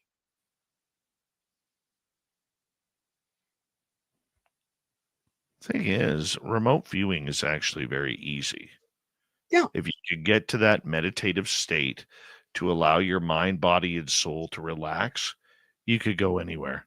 Yeah, that's exactly. You do the same thing for astral travel or vivid dreaming. You got to get into this state where your alpha is enhanced, but your consciousness is still there. And remote viewing uses less consciousness than astral traveling or dreaming. You're in receive mode in remote viewing. In astral traveling, you're trying to, when you're in this dreamlike state, you want to go to Mars and see what it's like. Well, you're thinking because you want to remember it later. You are sufficiently conscious to remember it later. All right, let's move on to another question, Bob. Let's go next to Vanessa. If someone's RVing you, can you smell them? So one of the most common features in good remote viewers is synesthesia. One sense mixes up with another, so you can smell colors, you can feel sweet. So synesthesia is a lot. But I get what you're saying. If you RV somebody, can you smell their perfume so you can identify it later? Some people can. And that's a serious answer. It's not everyone can do that, but the better ones can.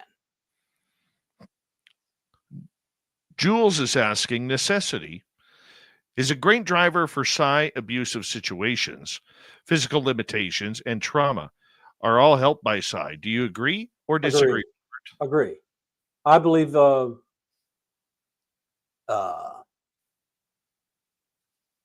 Julie and Lala and other people, they have had life experiences where that to a large degree enhanced or encouraged or made them sufficiently motivated to go and do the work to get to learn how to do this stuff. And Lala, she was born with it. I swear, at 3 years old, she took her parents into a graveyard in Baltimore with 10,000 graves and walked them right up to the grave that they were looking for when they had no idea where it was, because she heard the person calling her. That was at 3. Let's go to Noble Patrick. Do you think Chris Bledsoe's predictions are going to come true for 2026? Yes. I'm What are I'm very, very, very close friends with Chris. So I know a lot of stuff. And I think the gist of what he is predicting is going to come true, because a lot of other people who don't even know Chris are predicting it. Well, for people who may not know who he is or what his predictions are, maybe give us the predictions. Chris had some major experiences in North Carolina in 2007. And then 2012, when he was getting desperate, he had a visitation by a Marian figure that's, looks like the Mary, the mother of God, but it's not. It's whatever. It's a female figure in white. And she told him some things. And since then, he's been able to talk to and show evidence to the world. And during the trip with the aliens, he learned after being regressed that they had taken him off and in some manner showed him a vision or a looking at the future where he was over the pyramids and looking at an astronomical event in the sky. And from that astronomical event and the location he could identify because he was over the pyramids, astronomers could say that alignment will not occur until some date in 2026, and they picked the date. And when that was done, and he had it in his mind, perhaps so he would remember it, he saw weapons being launched from one country against another, and non-human intelligences reaching out and stopping the weapons from reaching their target and ending the war. And after that, they ended all nuclear weapons on Earth. Interesting. There are other parts, but that's the big deal. It is when they make a major intercession. Why do you think that he has been so accurate? I could not possibly answer that. All right, we got 3 minutes. Let's try and burn through a couple more questions. This one from Lex. Science Bob, what was one thing you learned from Jesse Michaels, and what's your thoughts about him? Jesse Michaels is a very kind and spiritual man. And he's desperately trying to use the vast resources that he accumulated being a venture capitalist to do credible job on these stories where others can do it in 1 hour, half doing it. So he won't do a halfway job in one of these shows. He brought an expert, and we spent hours doing my show. And that's what he does with everybody. And he is determined, and he is going to do everything he can now to help those people in the telepathy tapes. And he's going to help people to do A, B, and C. He is a very impressive, capable, motivated person with good in his heart, in my opinion. Okay, in other words, I like him. 2 minutes. Let's go to Luna. You suspect the UFO sightings are a government psychological preparation for an upcoming event? Predictive programming? I notice on TV a lot of UFO movies are playing right now. War of the Worlds scenario? Luna, that's because there are a lot of people that watch late night movies want to see UFOs, so they're putting them on so they can get the customers to watch. There's a fair number of us, enough to make a difference in what they should be showing. It is a probability of one event, given all the examples we've got before, that the government is just lying to us.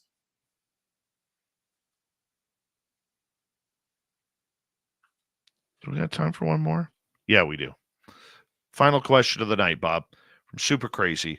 Would it be possible to remote view future events for financial gain, like on sports betting or getting winning lottery numbers? So the answer to that is that has been done. It was done with associative remote viewing.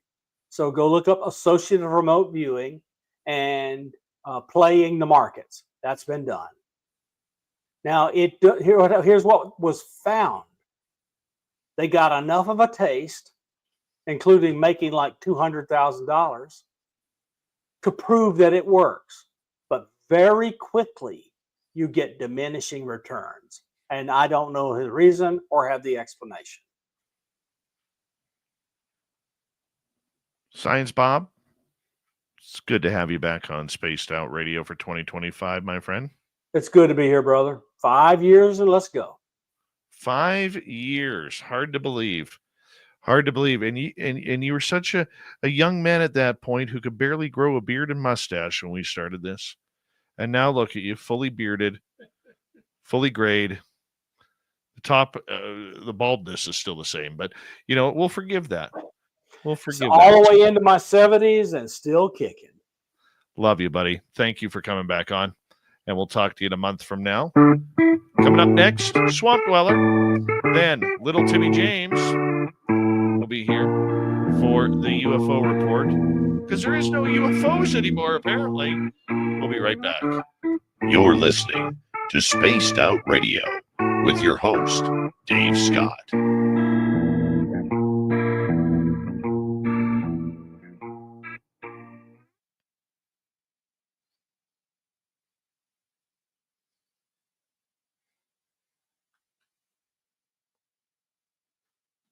All right, Science Bobbert, we're clear. See you, buddy. It was great.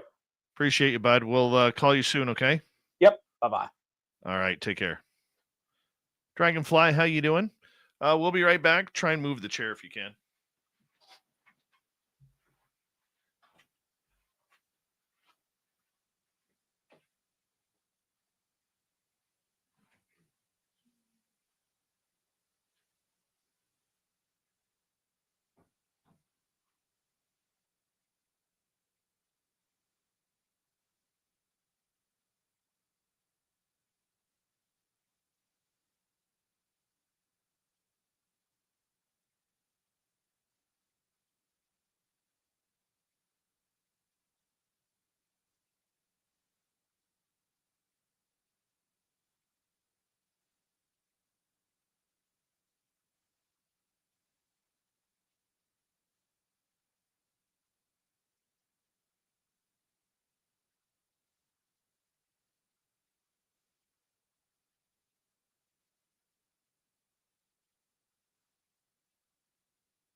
Oh, God, that makes me laugh.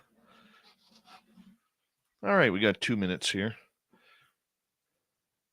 Let's get this set up here.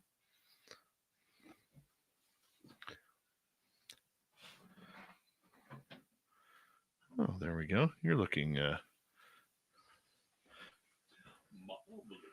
Mm-hmm.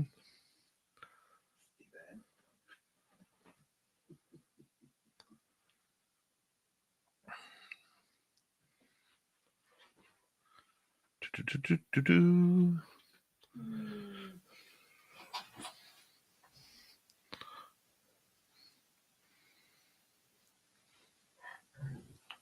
I don't know what to talk about. I got some stuff, small stuff.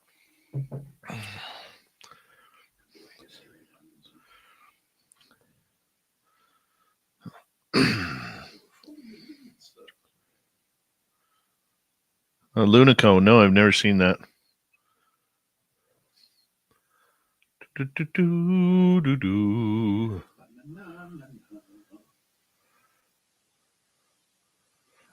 Which direction am I facing? I'm facing west. Facing west. No, southwest. So, yeah. That's southwest. Because the sun sets over there. Sun rises that way. That's east. Yeah, I'm just trying to figure out where we're sitting in your house here. Sorry. Yeah. What do I smell like? Man. Canadian man. Bacon and maple syrup. I don't have a red hat, Debaruni. I don't have a red hat. Thank you tonight to Aloha Dave, Brad, Richard, la la la la, Bright, and Major Lee for the great super chats. Greatly appreciate the love and support. Weather right now, tolerable. It's -5 Celsius, so it's about 28 degrees Fahrenheit, and warm. Yeah. No, Canada just gets normal fog. We don't qualify for American fog.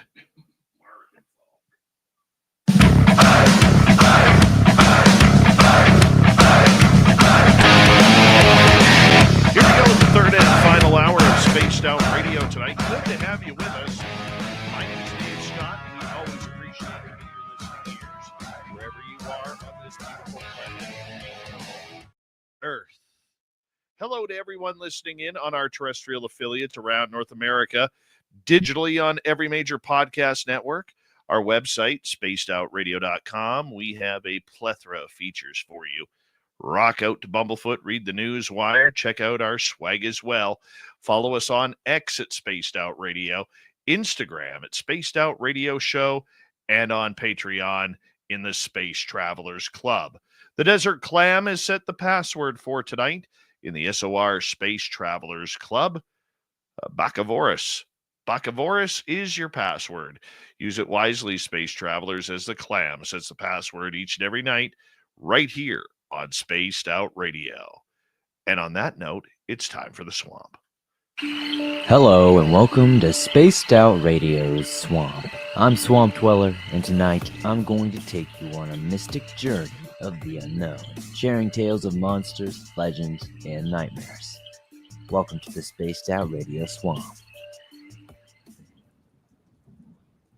A few years ago, my friends and I went on a 45-mile, 3-night kayaking trip down the Green River in Kentucky, which runs above the Mammoth Cave System, the world's most extended known cave system, for more than 400 miles of surveyed passageways. We brought everything we needed in our kayaks and one canoe. We had food, tents, water filtration, the whole likes. We had planned to camp each night on the riverbank when it started getting dark and we found level enough ground. The first night was rather uneventful, except to say that there was nothing like a wall of fireflies against our mountainous black tree line at night in the middle of nowhere, which was absolutely serene. On the second day around sunset, after a long day of kayaking and baking in the July heat, we came upon a stream on the bank that opened into a large ravine. As we discovered, the stream was a cave spring pouring out blue cold cave water in a lagoon about 30 feet wide, and so profound that the blue water turned black after a few feet. The lagoon had long sandy beaches, secluded by hills on either side, and a tall overhanging cliff behind and above us. It was beautiful, otherworldly peace. Time moved very slowly there, or so it seemed. We decided to camp there for the night. The sand was soft, white, and very fine, ideal for ground sleeping. The place deeply frightened me for some reason, but I didn't speak up. We were all tired and everyone was having fun. We built a small fire and enjoyed the stars through the leafy canopy for a while before everyone went to bed. I slept hard that night. At around 5 a.m., I woke up with the urge to relieve myself. It was still dark out, and I had the tent zipper about halfway opened and just popped my head out. I heard a loud, terrible roar or scream in the distance. I immediately recoiled back to the tent and zipped it closed, and I waited. The scream came from about 10 feet to my left, near the dwindling fire. It was high-pitched, but not like an owl's screech, although I'm not ruling that out. It was a wretched, pained scream that got lower-pitched at the end. Since we were in the middle of nowhere, Kentucky, it was most likely a fox, boar, or a bird. Whatever it was, I lay awake for an hour listening. I heard absolutely nothing else. Granted, we were on a soft beach, but I didn't hear a single twig snap or leaf crinkle when whatever it was finally shuffled away. It was truly bizarre. I should mention at this time that up the beach and off to the lagoon was a small dry cave opening. It was maybe 3 feet wide. I cannot say with any certainty that it was not some ancient, cave-dwelling creature that surfaced to investigate our camp. I somehow fell back asleep and awoke the following day shaken. I asked if my friends had heard the terrible scream, but apparently no one had. We pressed down the Green River some more. On the third night at dusk, we came upon a large rocky beach. We pulled our boats ashore and decided this would have to do, as we didn't want to go any further down and risk being stuck on the water at dark. This rocky beach was where the river split in two, and in the middle formed a collection of pale rocks, tall grass, and dried-out wood. A lonely pile of muck the size of a football field. The landmass was covered in jumping sand spiders and tiny frogs. Again, otherworldly. We set up camp, ate, and we all went to bed around the same time. I'm not sure how long it was silent for, maybe 20 or 30 minutes. I was asleep, as the others most likely were as well. Suddenly, my dream was interrupted by a booming, loud, mechanical wooden beat. I awoke and shot straight up. It was indeed the loudest thing I'd ever heard. It sounded like a massive bulldozer tearing down a colossal steel and wood building. Then came a boom, followed by its echo throughout the river valley. The animal shifted. The birds flew away. We were all awoken by the crash and yelling and confusion. Nothing but silence followed outside of our tents, and no one was particularly willing to shine a flashlight towards the woods. Eventually, we all decided it was just a falling tree and went back to sleep. The following day, I thought about it some more. It did not just sound like a tree falling. I must stress it had like a metallic quality to it, and it projected purposefully. It almost sounded like a roar. In the morning light, we found no evidence of anything out of the ordinary, nor any fallen trees that could have made such a loud sound. So we packed up and headed out onto the river one last time, and headed home. My friends and I still talk about that trip and all the weird things that happened. We even made the same kayak trip a couple of years later, and nothing out of the ordinary occurred. No mysterious forest noises, and to my disappointment, no weird creatures. Thank you, Swamp Dweller, for another great super chat and super time. Not a super chat, a super time with another spooky story. If you want more just like that, head on over to YouTube. Swamp Dweller's the channel's name. Hit subscribe. Ring that bell. Make it happen. He deserves it. You got thousands of stories right there just for you. Let's go to the UFO report. Or maybe we call it the drone report. That is an interplanetary flying space saucer.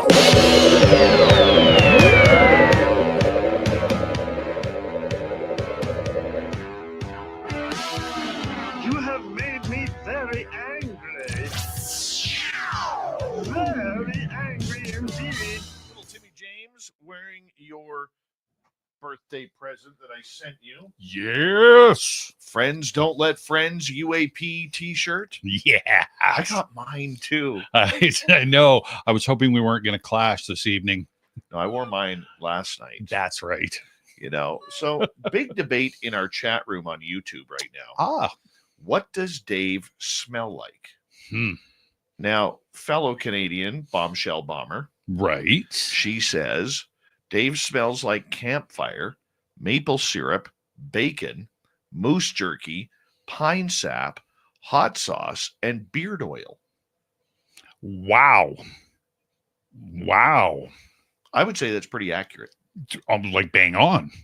I don't know how she predicted that. Way to go, Bomber. Yeah, but she got it. She got it Absolutely. right there. I don't know why they're debating my scent right now, but Because they love you, man. probably. Yeah, that's just Probably. what it is. I'm going to ask you a question here. We're going to debate this a little bit. Okay. Where the hell did all the UFOs go? Do. Oh, I thought we were singing a song. I don't know. Sounds like a horse thing. I know they're on vacation. I don't know. Gone somewhere where it's nice and warm and not crappy out, and staying away from this crazy place we call the Earth right now. I'm kind of lost too. It seems. I mean, in seriousness, I mean, a lot of the news right now and stuff has got to do with Los Angeles and the fires, and we're praying for everybody down Absolutely. there, right? I mean, I just want to say something. yeah, Because SOR headquarters is in a fire zone. yeah. Okay. Don't be a hero. Your life is not worth your home. Please do yourself a favor and leave. Yeah. Grab what you can and leave. I saw one horrendous video on X of a person standing in their kitchen with their dogs. The flames are just outside their window, going about 12, 15 feet high. And the other person in the house is standing outside with a garden hose, spraying it on the fire. Well, like you've been here during a fire event, just like I have. We know the fear. We know how scary it is. We know what it's like to be on alert. Were you here when we were evacuated in 17? no, just after actually. Okay. Yeah. So when we were evacuated in 2017, I've never, ever felt fear like that before. The thought of losing my home, everything I worked for. Yeah. I only could take one vehicle. I had to leave a vehicle behind. Yeah. Okay. That was scary, scary times. It really was. Yeah. Okay, I understand that fear. Yeah. But please, please, if you're in that area, and God bless you, please, your life is worth way more than your home. No question. Valuables, your home and everything. If you're one of the lucky ones who didn't get their insurance cut 2 weeks previous. Yeah, right. All right. You're blessed to get away with your life. And you can always rebuild. Yeah.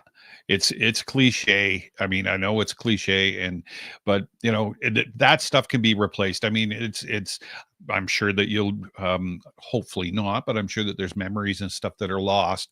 But yeah, it's tough. It's a tough decision to make. Just get the heck out of there. Seriously. If you've got to go.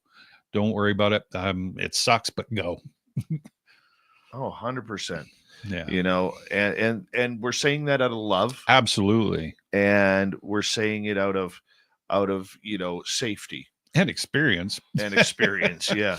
Yeah. Yeah. Unfortunately, but for sure, God bless the firefighters and everybody who's working on this. Yeah. I know it's ugly down there. Stay strong and make sure you get yourself safe. Yeah.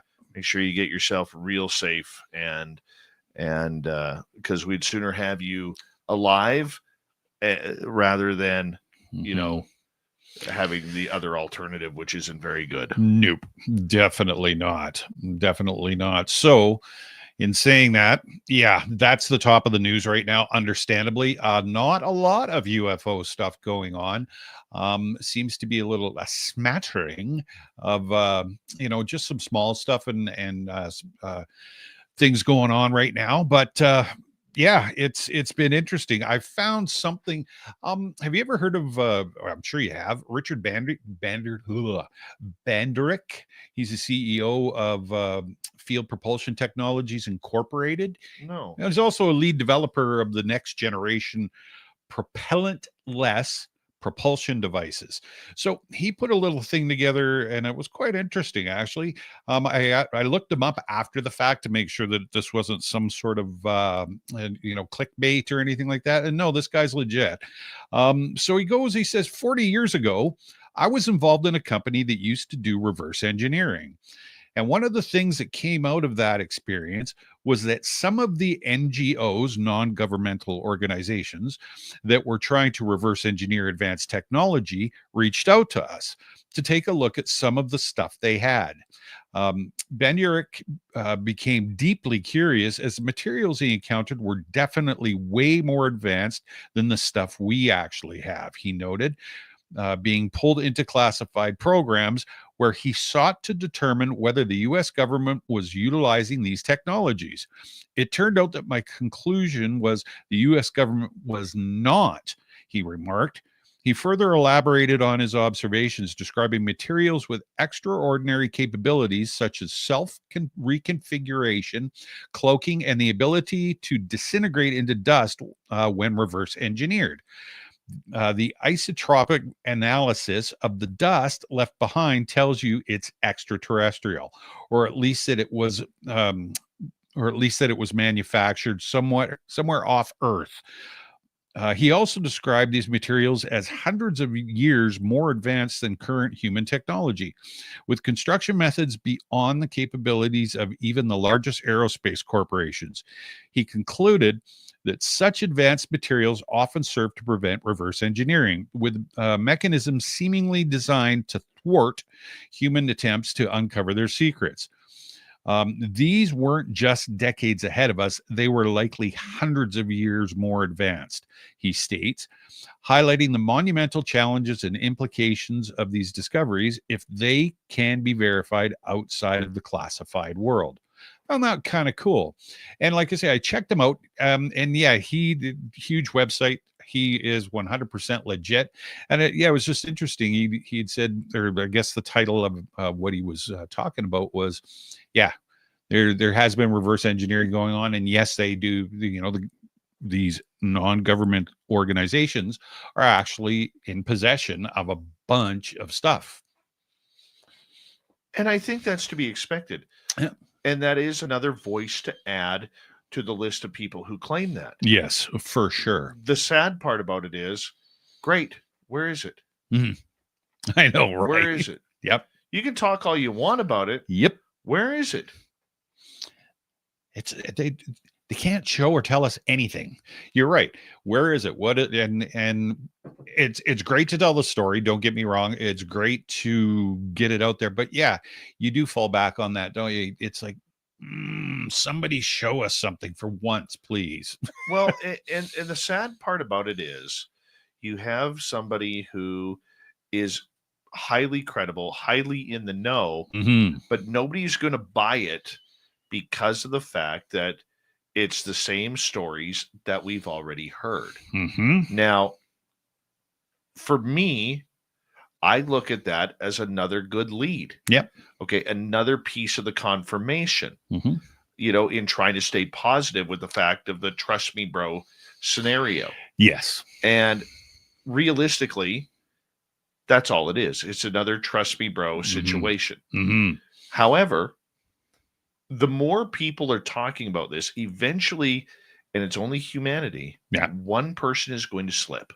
Oh, yeah. And as this topic, if it continues to get more and more popular, there's a chance that something may accidentally come out of the corner of the mouth that wasn't supposed to. Exactly. And that's where we got to hope for. Yeah. But to add his name to the list of people, whether it's Grusch, Mellon, Elizondo, and others, Lakatsky, Stratton, and many others who have come out and made these claims, adding his name to the list is good. What I would like to know, and I don't know who wrote that article or whatever. He did. Yep. He did? Yep. I would like to follow up on a question with him. Yeah. Did you see it? Absolutely. That's an easy one to do. Right? I'll get in touch with him. He's got an email address. So get in touch with him. Sure, why not? Hi, Dave's got a question. No, but yeah, in all seriousness, why not? Let's see what I can find out for us. We'll see if he'll come on the show. Perfect. Yeah. Now, I don't know if you saw this, but Daniel Otis, reporter for CTV News, Yes. was saying that due to what is happening in the prorogation of government Mm-hmm. in Canada, that the Sky Canada report may now be delayed. Yes, and I think we discussed this on Monday, and you're right. It could possibly be. I did send an email out to my contact and did not hear back yet, which was a little unusual because normally he's pretty quick on it. But yeah, as far as I know, I think that's a possibility. I did ask that question: are we going to delay the report? Is there any ETA on it? Are the current events that have unfolded going to stop this from happening? And I haven't heard anything back yet. So, as far as I'm concerned, I'd just be speculating if I gave you an answer to that. Well, I mean, it is interesting to see, because eventually, because of the political upheaval in Canada right now, Yes. it is going to be interesting to see how this plays out, Mm-hmm. because there is a very good possibility that we could see more delay in the Sky Canada project because of this. They may not have the proper permissions to release it. Yeah, that's true too. Everything might be just at a big halt. I was actually ran across something, and I can't remember who it was, but doesn't matter. He had said that offices and departments will still run as normal, but your house is not doing anything. I mean, everything's obviously, like we've said, is at rest, but apparently this person, I wish I remembered his name, part of the government said, no, our offices still run, our departments still run, we still do stuff, obviously, a little bit differently, but things are still moving. Just because everything's been put on pause doesn't mean everything's been put on pause, was what he had said. So I'll find out, I guess, when I hear back from my source at the Canadian government. Yeah, I mean, that's going to be interesting to see once again how it plays out, because we've been waiting. This report's already been delayed 4 or 5 months now. Yeah, it was originally supposed to come out in September. Yep. We're now into January 2025. Mm-hmm. With still no clear date of this coming out. Now, we were allegedly going to be getting snippets. Yes. As of next week. Yeah. Potentially on some of the report and what the report was focusing on. Sure. And many people around the world were actually looking forward to this, because realistically, with everything we've seen coming out of the United States, Mm-hmm. and our American friends may not agree with this, Mm-hmm. but there really hasn't been a true scientific study on what the phenomena is. Yes. Right now. Yes. We're taking the word on what's going on down there as a threat narrative. Mm-hmm. So Agreed. Just your thoughts on that. I see eye to eye with you on that. I'm really, really hoping that Canada's report on it isn't somewhat of a carbon copy of what the States has been doing. I'm hoping that there's a little bit more, not disclosure, but I hope there's a little more substance, a little more meat and potatoes on the plate, instead of the standard, bowl of broth that we get from Congress down there. It will be interesting. I think that what will happen too is the snippets that we see, I can't see them. I think those snippets will probably give us a better insight, well, stating the obvious, but I think a better insight into what direction this report does. Yeah, I'm hoping, come on, Canada, let's do something different, and let's open up a can of worms. I'm crossing my fingers. I don't expect anything spectacular, like, okay, open the curtains, but I think we're going to see some good stuff. I'm hoping. Well, I'm looking forward to it too. Mm-hmm. Now, one of my sources up in Canada has said that they are awaiting to see what happens. This is somebody on the outside, not inside the government, but on the outside of the government, who deals with the UFO/UAP, and they are all waiting to see what happens, because all defense contractors right now are on hold. Oh yeah, okay. They're on hold. Makes sense. Across the country. This is what he was telling me. Yeah. And with those defense contractors being on hold, Mhm. there's no money for study. Yeah. And so all of the Canadian companies that are looking into this for national security and everything, they have nowhere to go. Right. Their feet are stuck in cement. Exactly. So we're going to have to see how that goes on. But for sure. we're going to see what happens. Little Timmy James, the UFO report. We will debate and discuss next. Where'd all the UFOs go? Spaced Out Radio. This is Spaced Out Radio, and your host, Dave Scott.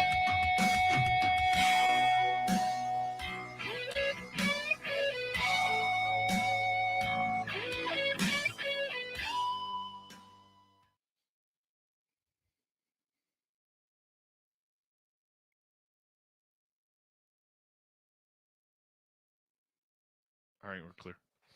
Yeah. It's a good, comfy shirt, eh? It is. It really is. Mm-hmm. This is not ugly swag, people. And since I'm wearing one, and this is my first SOR shirt, good material. These are, what is it, Gideon or Gideon? Yeah, the Gildan. Yeah. I'm like, holy, okay. Mm-hmm. Because I've nothing worse than, and I'm not trying to be snobby, but there's nothing worse than getting a flea market shirt. You know, those t-shirts, you 3 for $10 and you can see right through them. Yeah, no, these are awesome. You just have to make sure that you wash them inside out. Yeah. Yeah, for sure. No, wearing her proudly. Even got the little SOR logo. Oh, not on this one, is it? No, it's on the other one that you gave me. Should be on the back. Oh, right. I didn't look. Mm-hmm. It's on the other shirt.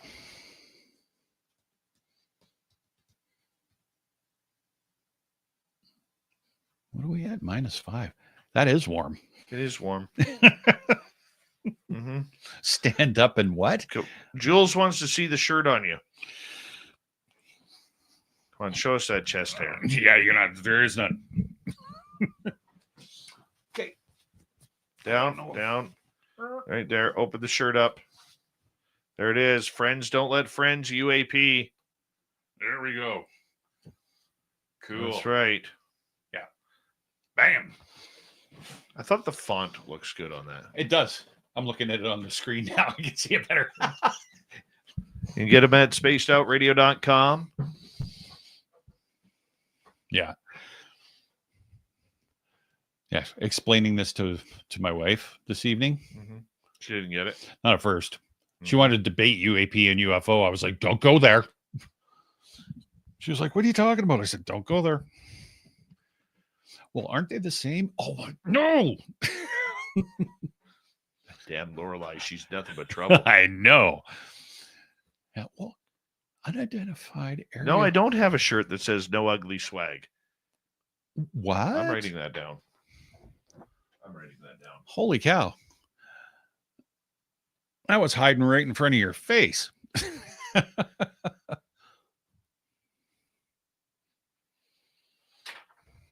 How did I not think of that?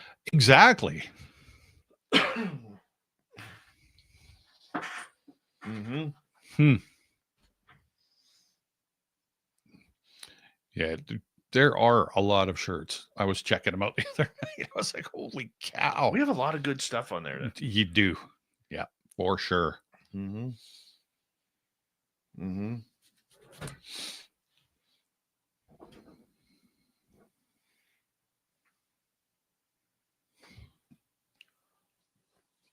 That's one of my favorite designs, though. Which that? That one. This one? Yeah. I really like it. And simple. Hi, Ace May. And the SOR logo, like the t-shirts with the logo on it. I love those. That's a good logo. It is. It's really good. Yeah. Who designed it? Myself and Ben Jenkins from UFO Garage. Nice. Yeah. We had one similar to it, but we had to change it because the person who designed it, he left our team due to work. Oh. And he didn't have time for us, so I couldn't use his logo. Yeah, I love the fair guy. enough. I loved that logo. Yeah. But just couldn't use it. Fair enough. And the owl was always my choice. Mm-hmm. The coloring on them is Northern Lights Lights. colors. Yeah. So if you look below the microphone and above the wheel in the night, Mm-hmm. there's actually stars in there. Yes. Yeah. Easier to see there. Yeah. Yeah. Well, I like the owl The owl represents so much. for sure. They're the ultimate nighttime predator. Mm-hmm. They are considered to be, many people who've been alien abducted claim to see owls Oh, beforehand. they're They're wise, they're knowledgeable, they're smart, they're cunning. Yeah, for All sure. owls, everything that our audience is, Mm. they're a bunch of owls. Yeah. Then, of course, you got the night owl, Yeah, of course. right? Of So course. the owl just made sense. In more ways than one, that's Yeah. for sure. I think that'd be a cool tattoo, though. It would. Mm-hmm. Totally. And then the beak being the microphone. That's kind of cool. Yeah, for sure. Yeah. I like it. All right. Here we go, everybody. Thank you to Demaruni ×2, Lee ×2, Dragonfly, Dave, Brad, Richard, and la la la la. Right.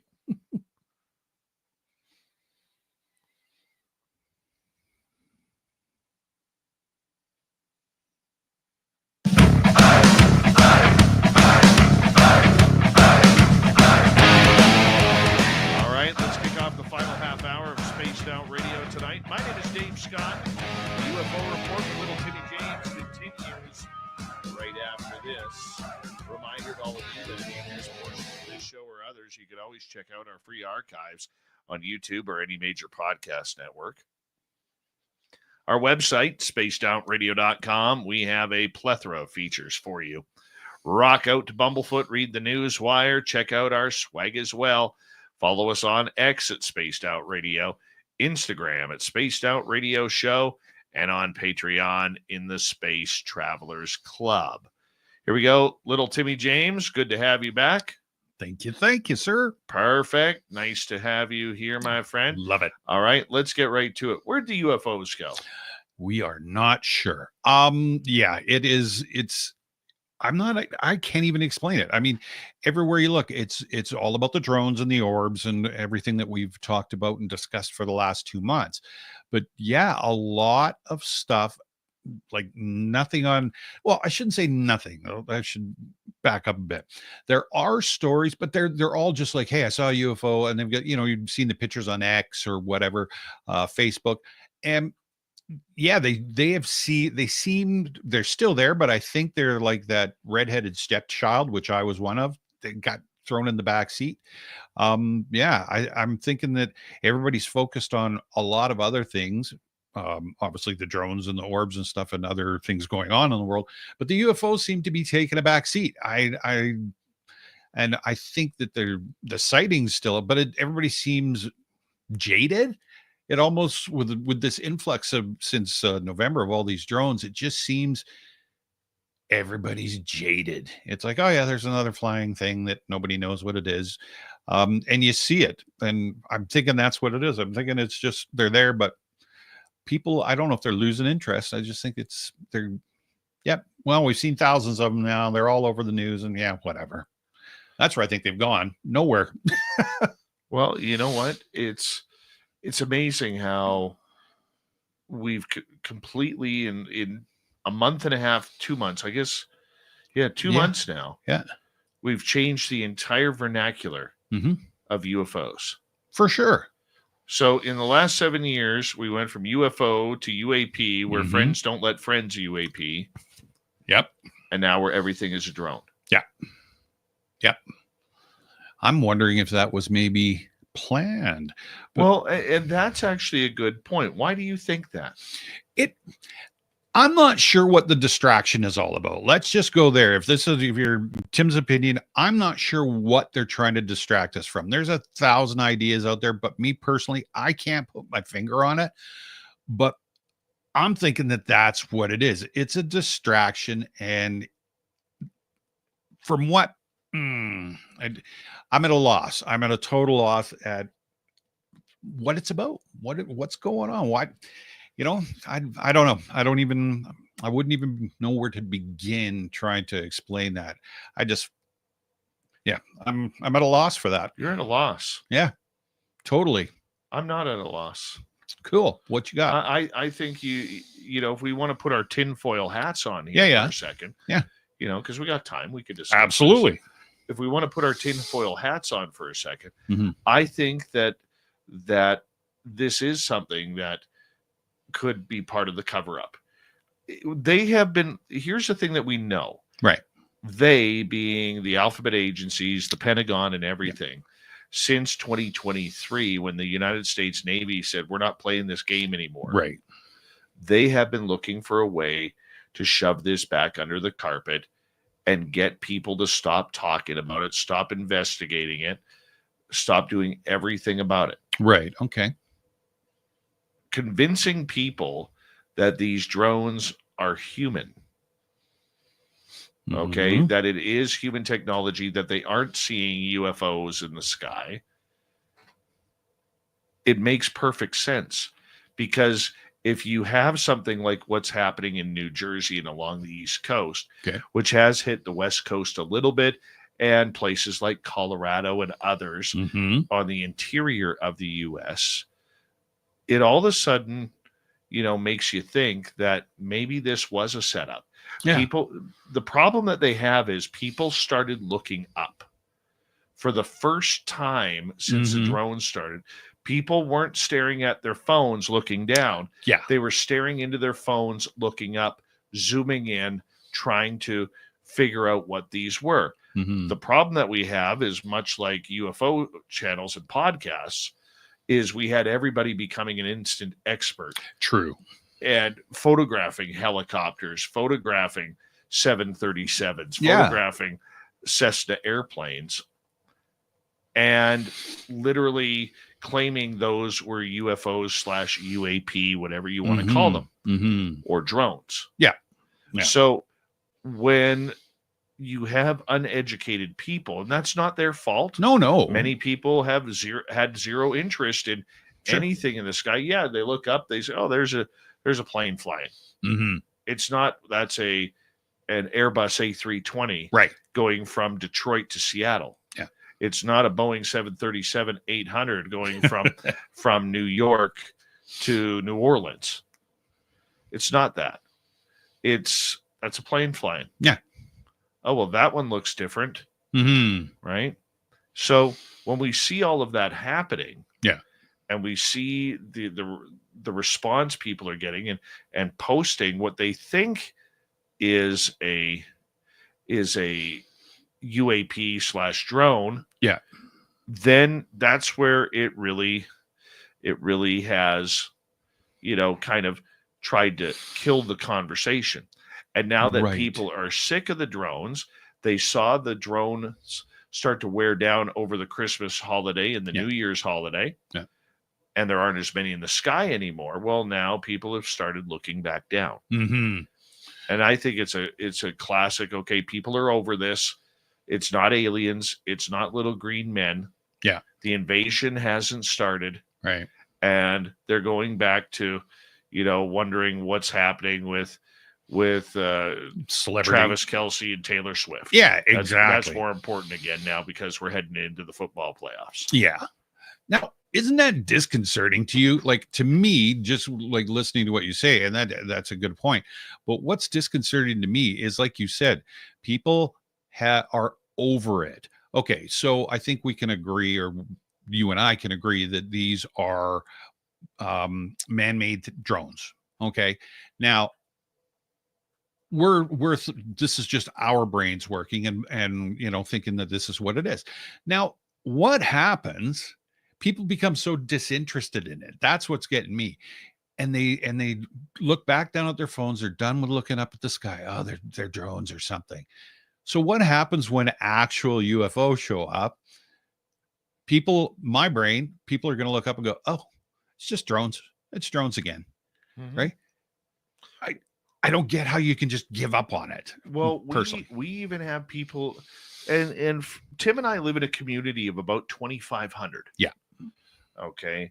maybe 4,000 if you have in the close outskirts. Sure. And there are people out here looking for the drones. Mhm. They're not looking for UFOs. They're looking to see if the drones have come over British Columbia. Right. Never mind Vancouver, where most likely they're going to be. And Vancouver actually happens to be a hub Yep. of drone technology at Vancouver International Airport. That's right. They have some of the best drone builders in the world there, Mhm. and they do supply the U.S. military and the Canadian military with drones. Yep. However, that being said, people are looking for drones. They're not Mhm. looking for UFOs. Yeah. You know, and when you have that happening in small communities, not just here, Sure. but around North America, people want to see a drone. Yeah. They don't want to, they're not interested in UFOs anymore. Nope. So could that be part of the psyop that you were talking about? Right. That's it. Yeah, exactly. It's my brain goes in 17 different directions and trying to harness that one really, there's so many avenues that I could pursue, but yeah, I think they overdosed the community on drones. I think you're right. And that maybe was the plan, let's just overdose them on drones so they get tired. Let's try. This is a way they can put the fire out. They, like I said, jade the people. Everybody's tired of it. Yeah, whatever. It's not a big deal. Maybe we'll all stop talking about it. Maybe we'll realize that, looking up in the air, we're just going to see a drone.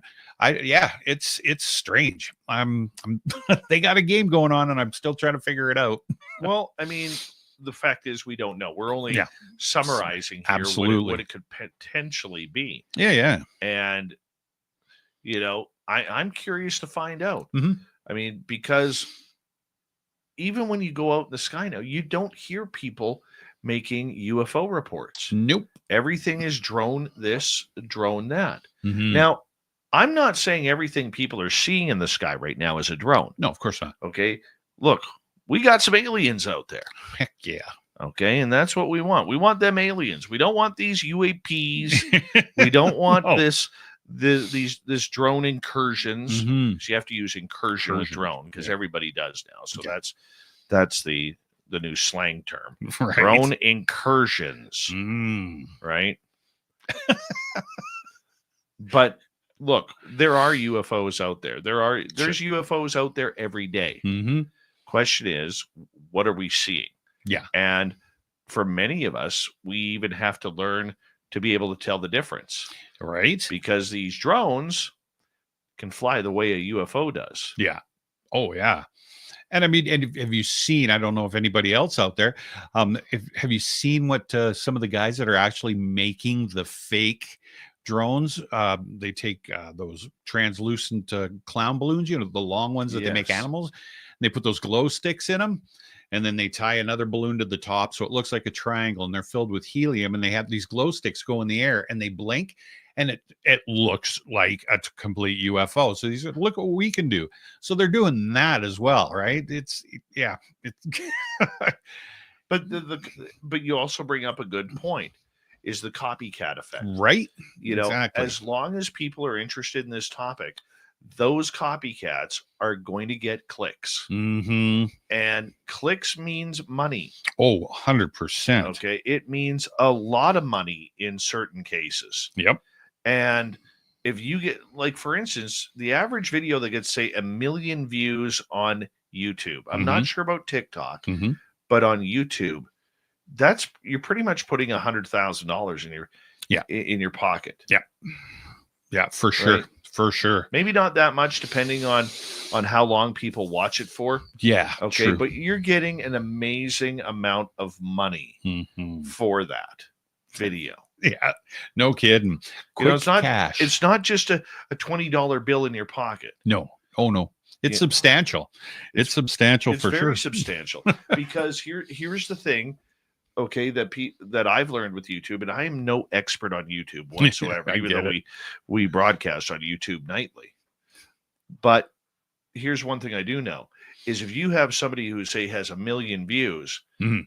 a lot of those people, maybe 50% of them, are going to check out your other videos and pump of course, them up and their revenue up as well. Of course. So for the people who are creating these fakes, Yep.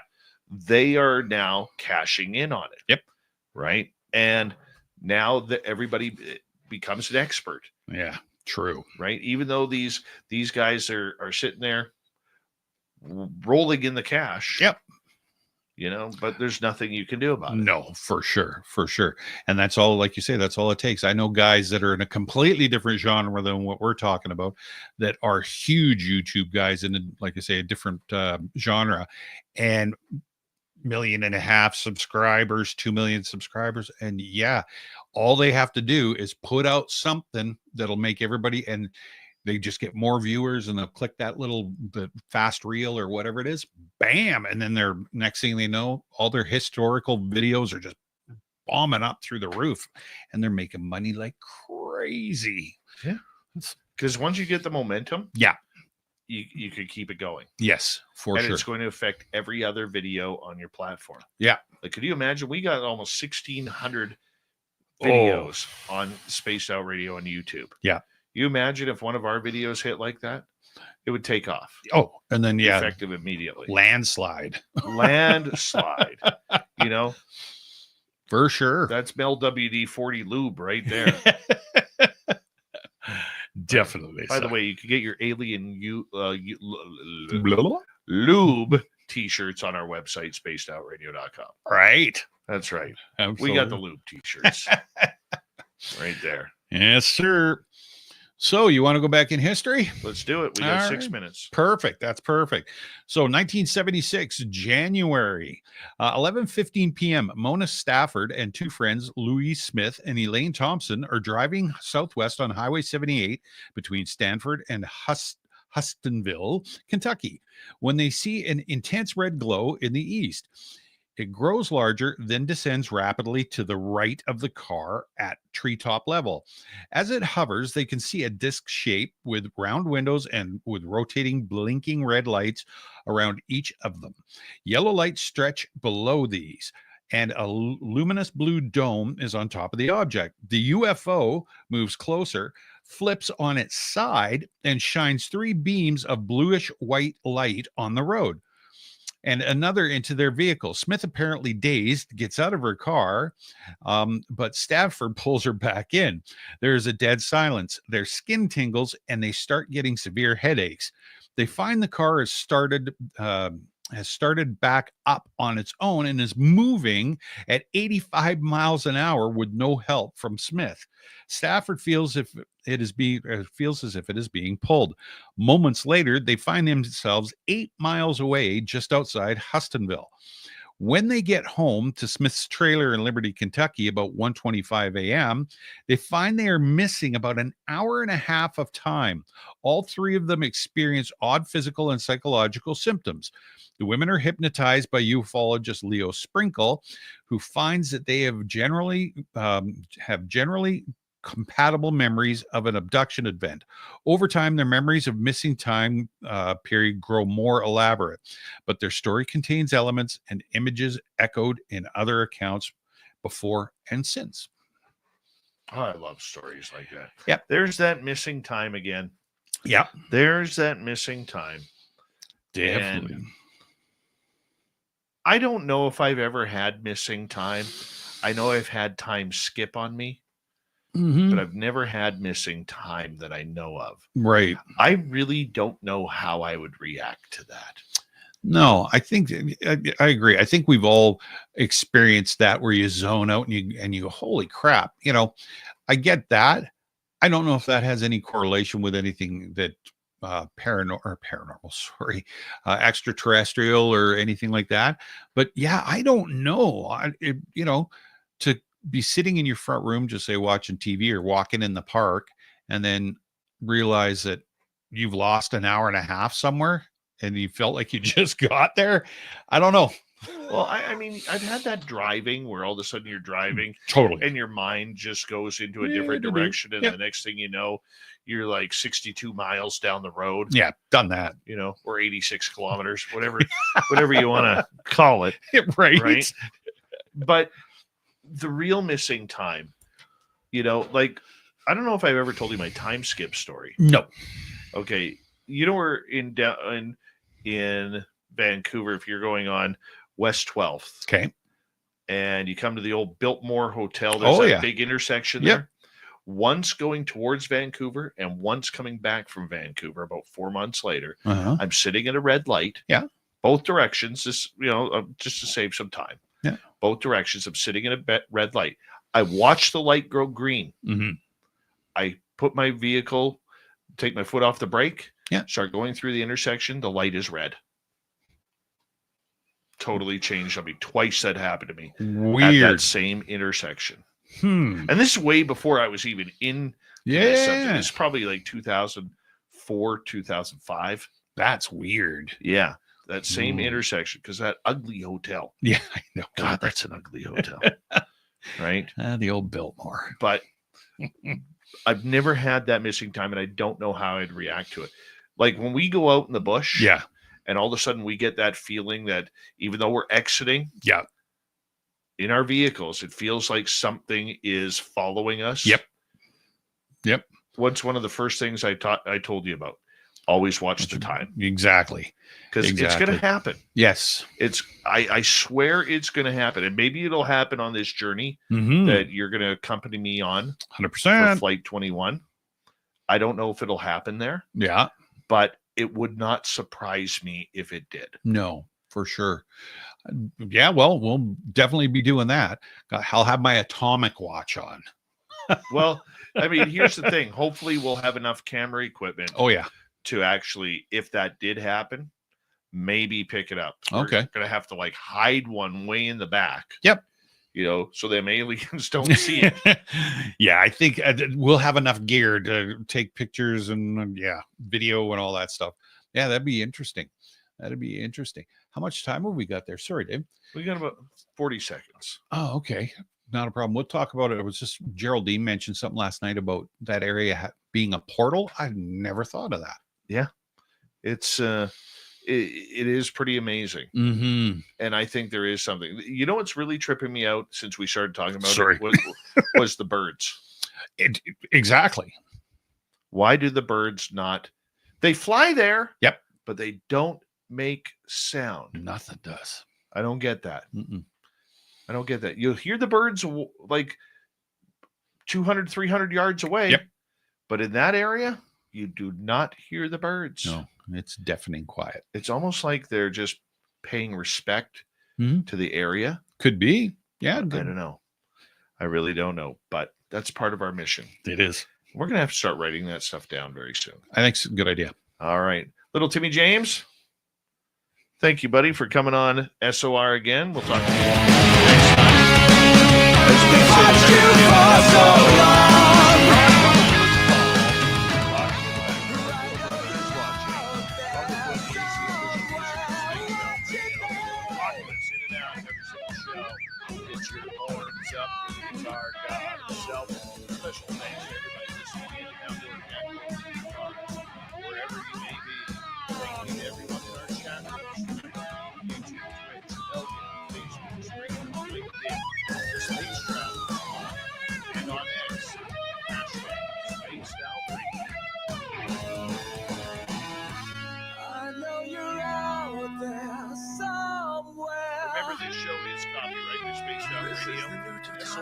next Limited. Thank you so much for choosing to share your evening with us. Because together, my don't friend, make a mistake. We're watching. we own the night. Mr. Hubblefoot. We need a we need you to take us home.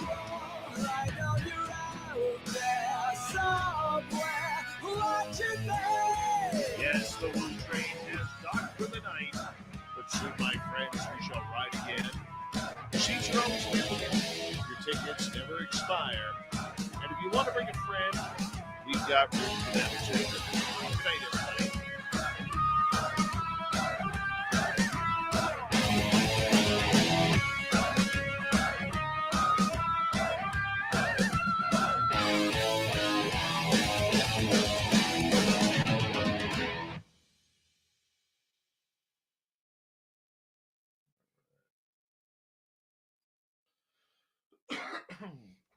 Yes, Christine, I don't know if you heard Science Bob and I talk about that, about the audio. We're having some audio issues on this time, so we're just kind of playing with our levels and everything. So hopefully we can get that cleaned up here very, very soon, because I'm getting sick of it. Still getting clicking and I don't know. We're going to find out here all right. pretty soon. All right.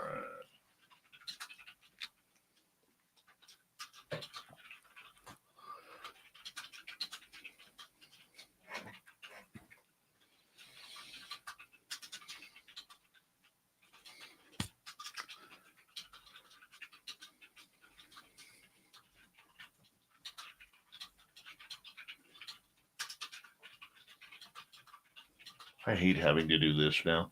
Yeah,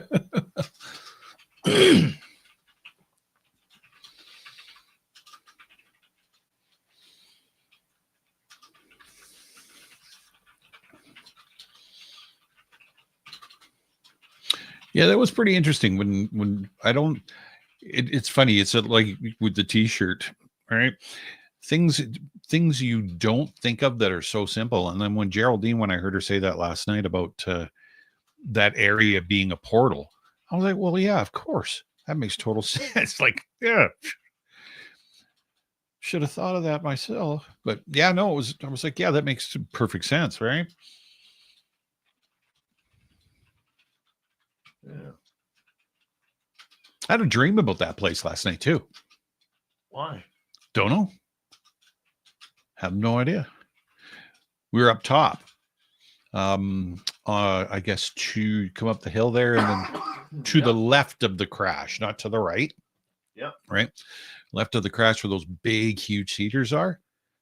And both of us were standing there because, yeah, it was weird. Both of us were standing there and we had our backs against a tree. Yeah. And we're just standing and we were just watching out towards where the actual majority of the crash is over there. Yeah. And yeah, we were just standing there and it was dead silent. And nothing, that was it. There was nothing eventful, but yeah, dreamt that we were standing up there going, and it was just like, you're like, what the hell is going on? Yep.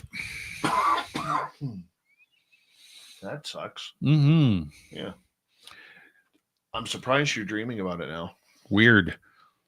Well, I think about it. It's kind of, I wonder if you're feeding off of what I'm maybe doing. Yeah, maybe I'm picking up on your energy or something, but yeah. I don't know. It's pretty trippy. Yeah. It's cool though. I can hardly wait to go back up there. And I think, what is it? Mr. Lee said he wanted to, or he might be coming up for a visit. Cool. Yeah. He's going to bring his extra small t-shirts. Right? Yep.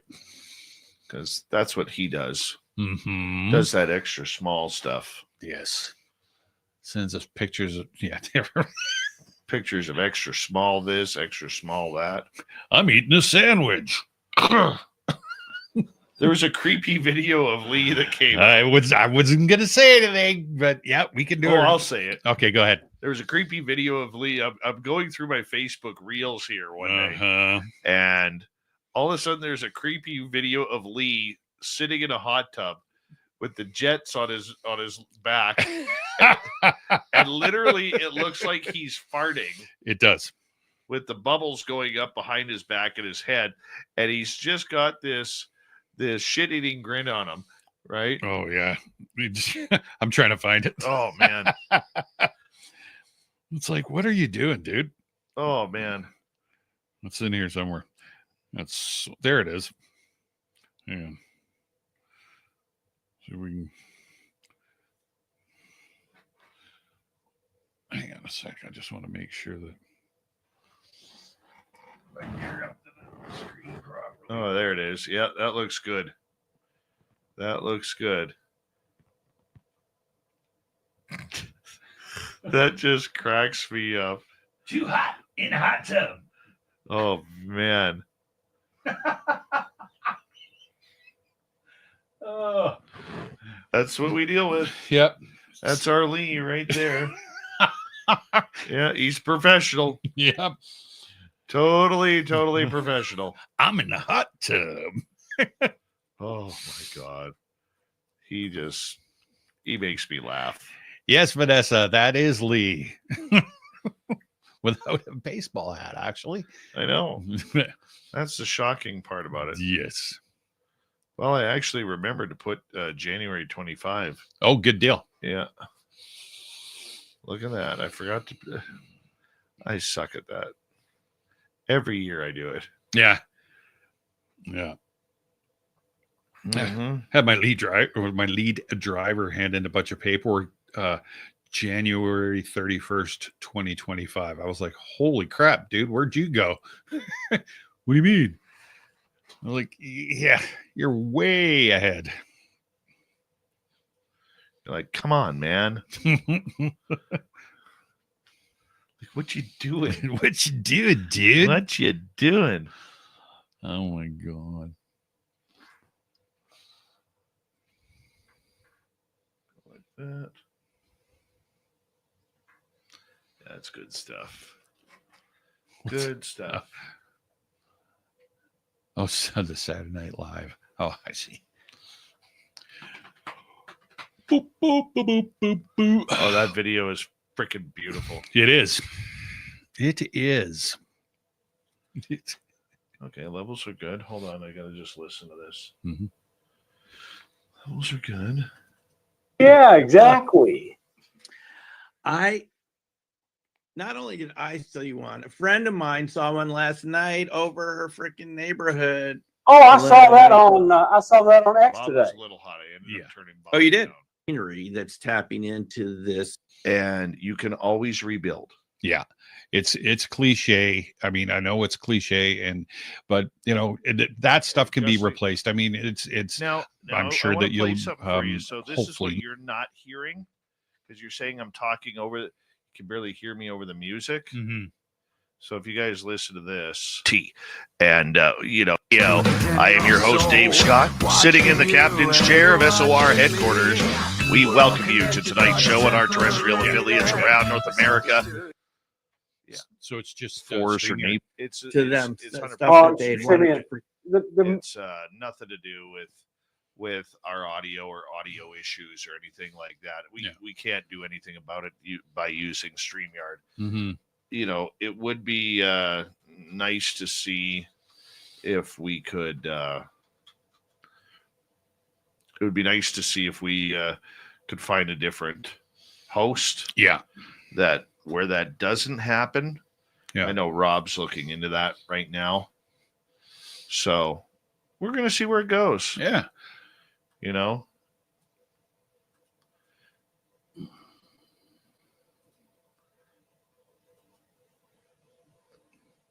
You know, it'd be really cool What's that? when we get picked up, because we're going to get picked up. Yep. When we get picked up, it's going to be interesting to see if they'll still allow us to broadcast on our YouTube and our social media. Oh. It's going to be interesting to see that. Yeah. Well, I guess. Yeah. Okay. Mm-hmm. Licensing. Yeah, I get it. Licensing, marketing, Mm-hmm. whatever. Yeah. Well, I hope we still can. Oh, I'm sure we will, but But when we get picked up, there'll be some different formats too. You'll be able to do those live call-ins and stuff like that, eh? yeah, we'd have to rework the technology in here. Oh yeah. Yeah. Then you get a producer on the other end who's actually talking in your ear, and Mm-hmm. you know, Yeah. 48 seconds, Dave. Yeah. Dave, do not pick up line 2. Mm-hmm. Yep. That's where you'll be working behind the scenes. Yeah. You'll take over a lot of that. Yeah, no, I wouldn't. Yeah. She says her name is Deb from SAC. Do not pick up line 2. Mm-hmm. Hey, Fedora John, we love you around here, buddy. Love you around here. I hope you're safe from the fires, dude. Yeah. Fedora John's good people. How's Robbie G doing? He's down there too, isn't he? He's okay. I believe. Mhm. He didn't make an appearance tonight, so Oh, yeah. a little concerned about that. But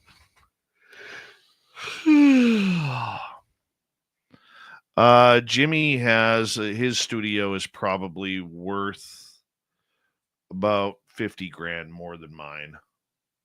So I don't think he's using StreamYard either. I don't know. Mr. Church? Yeah. I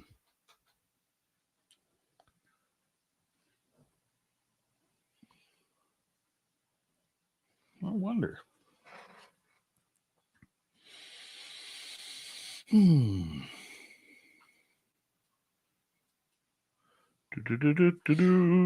Charge.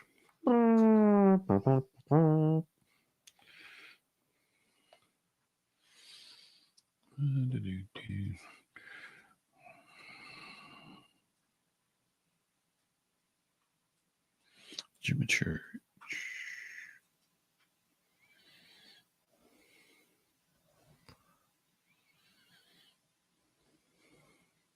Jimmy is on Spreaker. Yeah.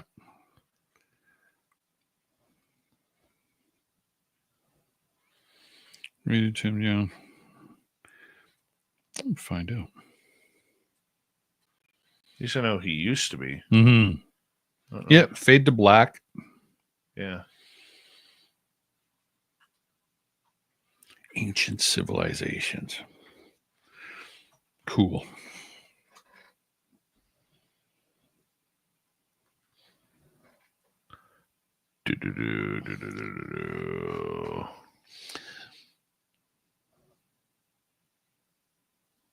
Phenomena.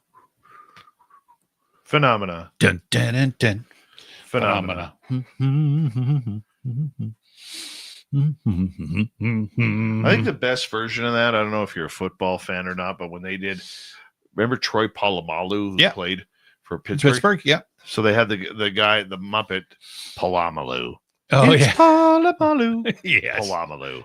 Do, do, do, do. Yes. Polamalu. It's Polamalu. Polamalu. Do, do, do, do, do, do, do, do, do. Such a nice guy, but what an animal on the field, eh? Oh,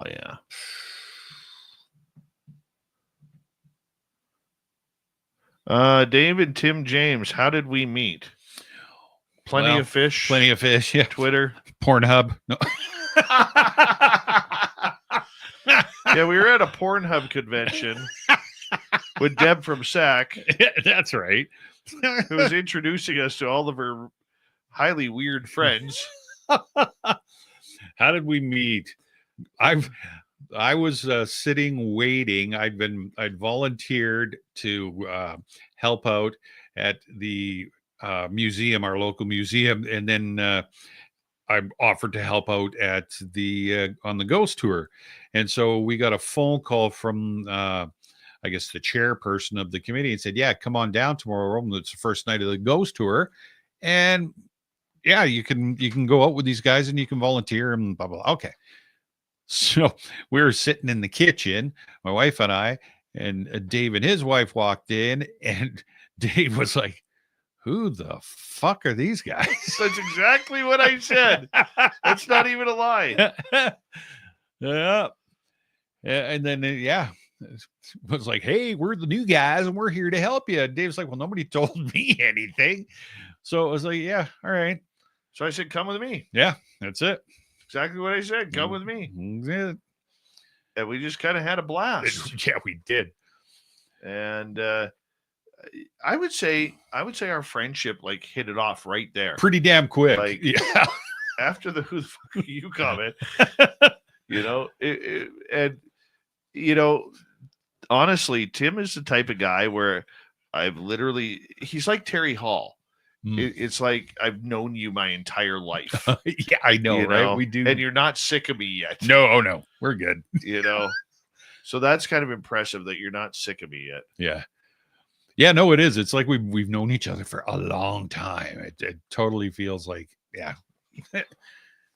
Yeah, we knew each other in school, and yeah.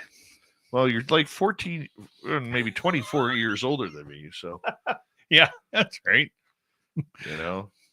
But Yeah, just turned 76. yeah. Yeah, it was like New Year's Eve, sitting upstairs and whatever. And I can't remember. I said something, and I was like, "Yeah, well, that's what happens when you're over 50." And then my wife turned and goes, "Yeah, you're the oldest one in the room right now." I'm like, really? Yeah, You're that guy. yeah, I'm that guy. You're that guy. I'm the oldest guy at work, for God's sake. Oh Yeah. man. Poor you. Poor you. Yeah, but it's okay though, because Mhm. person out front there that you met, she's 22. So she go, "Oh, let me do that. You're old." I'm like, "Oh, okay, go ahead. Yeah, run out to the warehouse. Yep. Yeah, go ahead." That's what them youngins are for. Yeah. All full of piss and vinegar and just ready to rock, which is great. But Yep. you're old. It's like, what? Not old. Oh man. You know the best part about my birthday this year? Ice cream cake? Yeah. Yeah. Yeah, man. We have a tradition with ice cream cake in Mhm. our house. We've been doing it for about 14. What year is this? 2025. Yeah. 15 years. Oh. We don't cut the ice cream cake. Yeah. How the hell do you? No, we just grab your fork And go for it? dig in. Yeah. Everybody gets a section. Yep. And you just grab your fork and dig in. Yeah. Cutting those things is impossible. Oh man, you need a chainsaw. Yeah. And I think you're gonna have to go through about 2 blades, Yep. right? Yep. Yeah. That was my son's. His birthday's the end of July. And when he was a kid, that was his big thing. Ice cream cakes. I was Oh, like, I'm "Sure." still ice cream. I cake love guy. them. I love them. Totally ice cream cake guy. Mhm. Well, since my birthday's in December, I'm really not into the ice cream of that. But yeah, My birthday party, you'll have ice cream cake. ice cream cake, but you got to come over for it. Just Okay. saying. Ah. You know. Yeah. You did your birthday on the show last year. Yeah, it's this year. My birthday's on a Saturday, I believe. Let me Nice. Let me check. May. Yeah, Saturday night. Guess where we'll be? Ooh. After ice cream cake, we're driving out to the forest, man. Yep. Absolutely. Yeah. I'm going to tell them, hey, it's my birthday today. Sure. You know? Can we have a sighting? Mhm. Want to come out and play? Hey, Thurston Howell III is here. Hello, Thurston. Please tell us how Lovey is doing. Hey, Skipper. The Zedders aren't going to get that. No. All the Americans are like, what's a Zedder? Yeah. The Zers in your case. Yes, exactly. I was like, I did that today. Senior driver. He's I think he's probably about your age, and 27, 28. He goes, damn, got grease or something all over. He just changed his work pants, right? He goes, I just put these on this morning, and I was like, better get Calgon. And he turned around and he just started howling, right? And I was like, thank you. Did he give you a take me away? He goes, no, he turned around and goes, my husband, some hotshot, like that old commercial. Oh, man. I was like, The old commercials were so bad, and yet we remember them all. mm-hmm. Right? Don't squeeze the Charmin. Nope. What was his name? Mr. Oh my God, I just had it. Not Cooper. No, Mr. Hooper. He was Sesame Street. No, Hooper was Sesame Street. Mr. And Big Bird kept on calling him Mr. Cooper. Yeah, that's right. It'd piss him off. Guy, Mr. Whipple. That's it. Thank you, Paramarv. Thanks, Marv. Yeah. Mr. Whipple. Yeah, that was fun. Yeah. Yeah. The old don't squeeze the Charmin. Sometimes you feel like a nut. Hey, Mikey. He likes it. Yep. Does anybody actually eat Life brand cereal anymore? No, we wanted it when we were kids. And Mom bought it once, and we were like, this is crap. Oh, man. You know what the worst cereal my mom ever got me? I was a big Raisin Bran. Yeah, I like Raisin Bran. And I stopped eating Raisin Bran about 9-10 years ago when they started putting that gross chemical shit on the flakes. So the flakes are all of a sudden hard and crunchy in the milk. Yeah. And I was like, yeah, I'm out. Yeah. Ruined it for me. Yeah. Ruined it for me with non-nutritive food varnish. Yeah, exactly. And no, it's exactly it. Yeah. And I don't know how they got that passed through. Yeah. Right. It's amazing. That was ridiculous. But when No Name brand started coming up big, yep, my mom bought me a box of No Name brand Raisin Bran. Mm. And I bet you there weren't 12 raisins in the whole thing. Yeah, you gotta have the raisins in it. The raisins make it like, yeah. Otherwise, it's just bran. Oh yeah, yeah. Who wants bran? Like I told her, I said, Mom, I don't want this. Yeah. Well, just eat it. Just eat it. Or I'm not going to buy you, the old famous line, I'm not going to buy you more until you finish this one first. Not a problem. Yeah. I'll get on her. Yeah. Got a dog in the house? I just left it. Yep. I left it. Yep. And then I started eating toast. Why aren't you having cereal? Because I won't eat that Raisin Bran. Right? Well, my mom was the big thing is remember when you used to get the surprises in the boxes of cereal? Yeah. My mom's big thing was don't dig through the cereal. Wait till it's done and then you can have the prize. Oh, okay. Mhm. That's going to happen. And I want to know, show of hands in our chat room. Mhm. Did anybody really ever eat grape nuts? Only Wilford. I'll tell you, he wonders why he got the diabetes. The diabetes. I'm Wilford Brimley. Grape nuts. God, he had a great mustache. He did. Looked like a walrus. Yep. The other one that I can't do is Vector. You ever tried that Vector cereal? No. Don't. They hold all the clusters together with cement. It's like, geez. Oh, man. Yep. Can't handle that. I still like Shreddies and Cheerios. I'm not a Cheerios guy. Mm-hmm. Honey Nut, I am. I used to be a Cheerios guy when I was a kid. Yeah. Not a Cheerios guy. Shreddies I used to do as a kid, too. I love I'm going to be Shreddies. honest with you. Since I became an adult and could buy my own groceries, it's always been Fruit Loops and Lucky Charms. Really? And Raisin Bran, but I cut the Raisin Bran out. So I'll be honest with you. There's a good chance that, like, after this, you're going for a bowl. I may go for a bowl of Lucky Charms. Do you have a special bowl? Yeah. Oh, of course. Yeah, I have a special bowl. And it's monstrous, too, by the way. Yeah. Probably feed a small village with it. I'm terrible. Yeah. Same as pho or pho soup or ramen. I got a bowl for that, too. And it's like, you might as well just... My mom used to give me shit when I was a kid because I had a special spoon. Yeah. And a special bowl. Of course. And she's like, and she well, just take this spoon. No. And that's when dishwashers, if you remember, they used to rust the utensils. Oh, yeah. And I'd look at the utensils, see a big fucking rust stain on Yep. there. And I'm like, I'm not putting that in my mouth. It Nope. looks like a booger, a dried booger on there, right? Used to eat I'm everything. like, I ain't eating off of that. So I had my one spoon that never rusted. Yep. And I used that spoon. I wish I knew where that spoon was now. I don't know where that spoon ended up. But so my mom used to kind of give me shit over this, right? Yeah.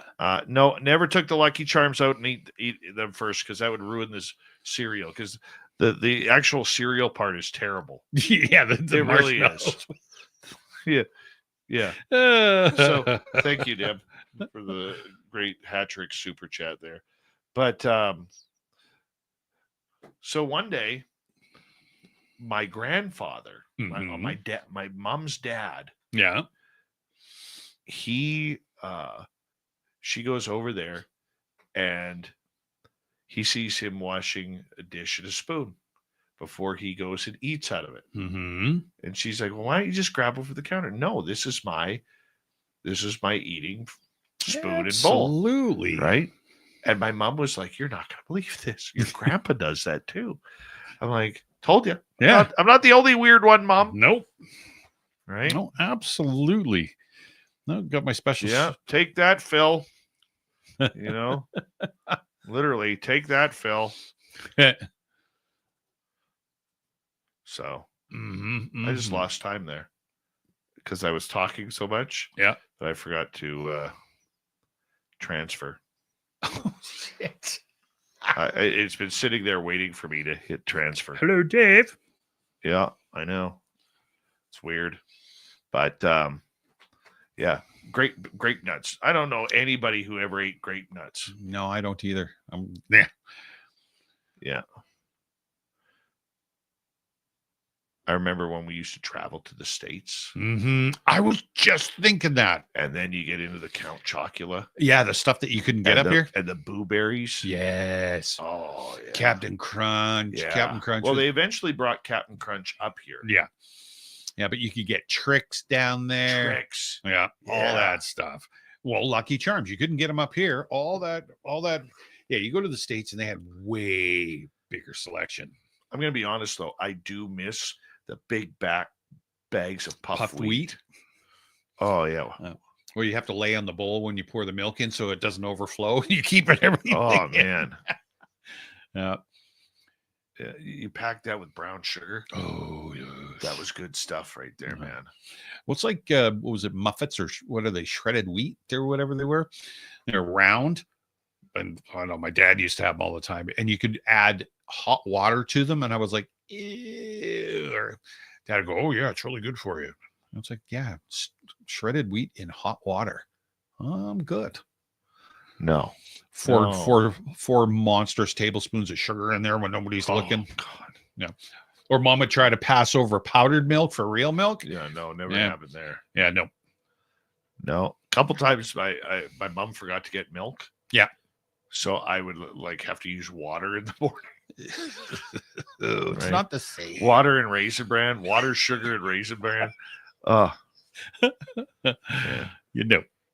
No, that didn't work out for me. No, toast it is. Uh-huh. That's right. What other ones were there? What did Fruit Loops? Yeah, We got whatever. Tricks. Alphabets. Oh, alphabets I loved. Yeah, me too. But they used to chew the roof of my mouth to bits. You go to school and you have all the skin hanging off the roof. I find that Fruit Loops does that now too. Oh, because it doesn't soak up the water or soak up the milk. Well, eventually it does. Yeah. But I mean, it's literally got to be sitting in the milk for about 45 minutes before. Oh, wow. Yeah. Yeah. No, I used to hate that. I loved alphabets. So what else? Oh, what was it? My kid. Was it Cinnamon Toast Crunch or Cinnamon Toast Crunch is good. Really? I can't stand it. Oh, dude. I got a box upstairs right now. Okay, there you go. Yeah. I mean, it's not my go-to. No, but you like it. But it is something that I won't throw out. Mm-mm. Yeah.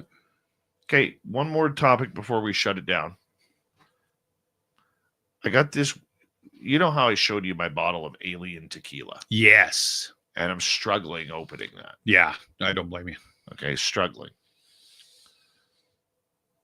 I got a bottle of tequila today handed to me at work because I helped a client out. Nice.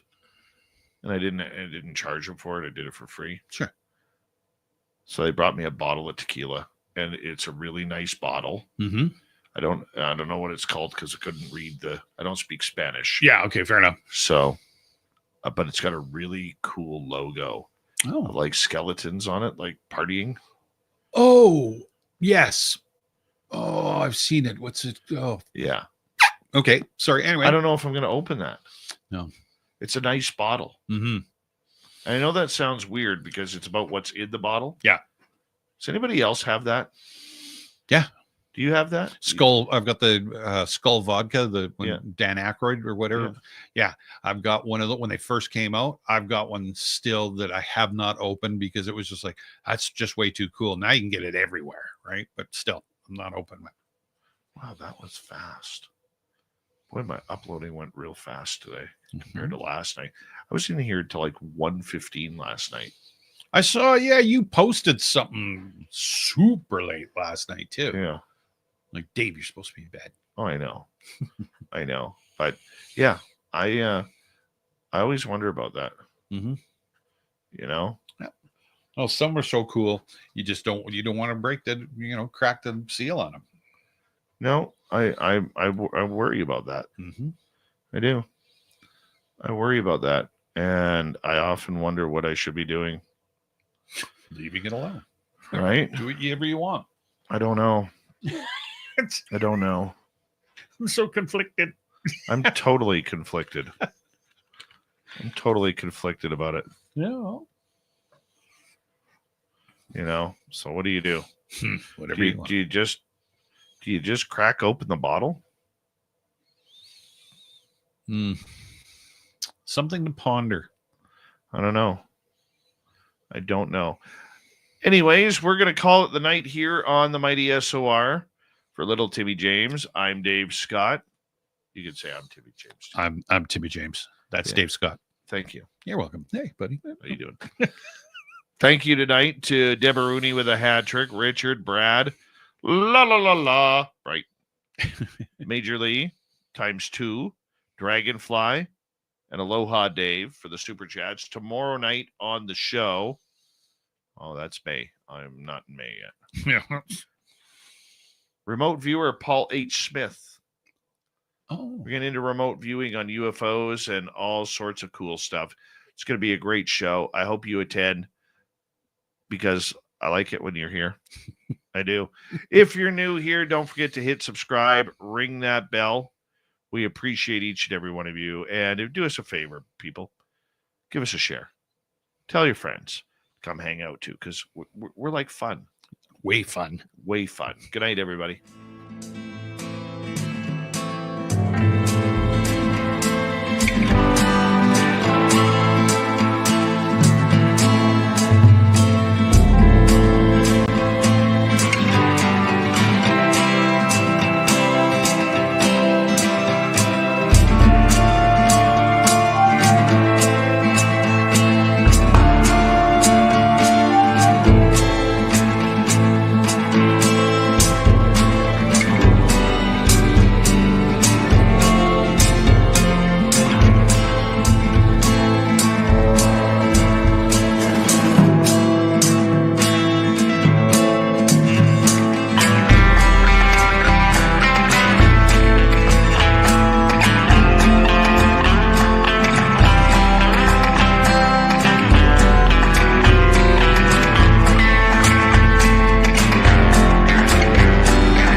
Stay healthy, my friend. You too. If you need bail money, give me a call. Always, Dad. Take care. You too.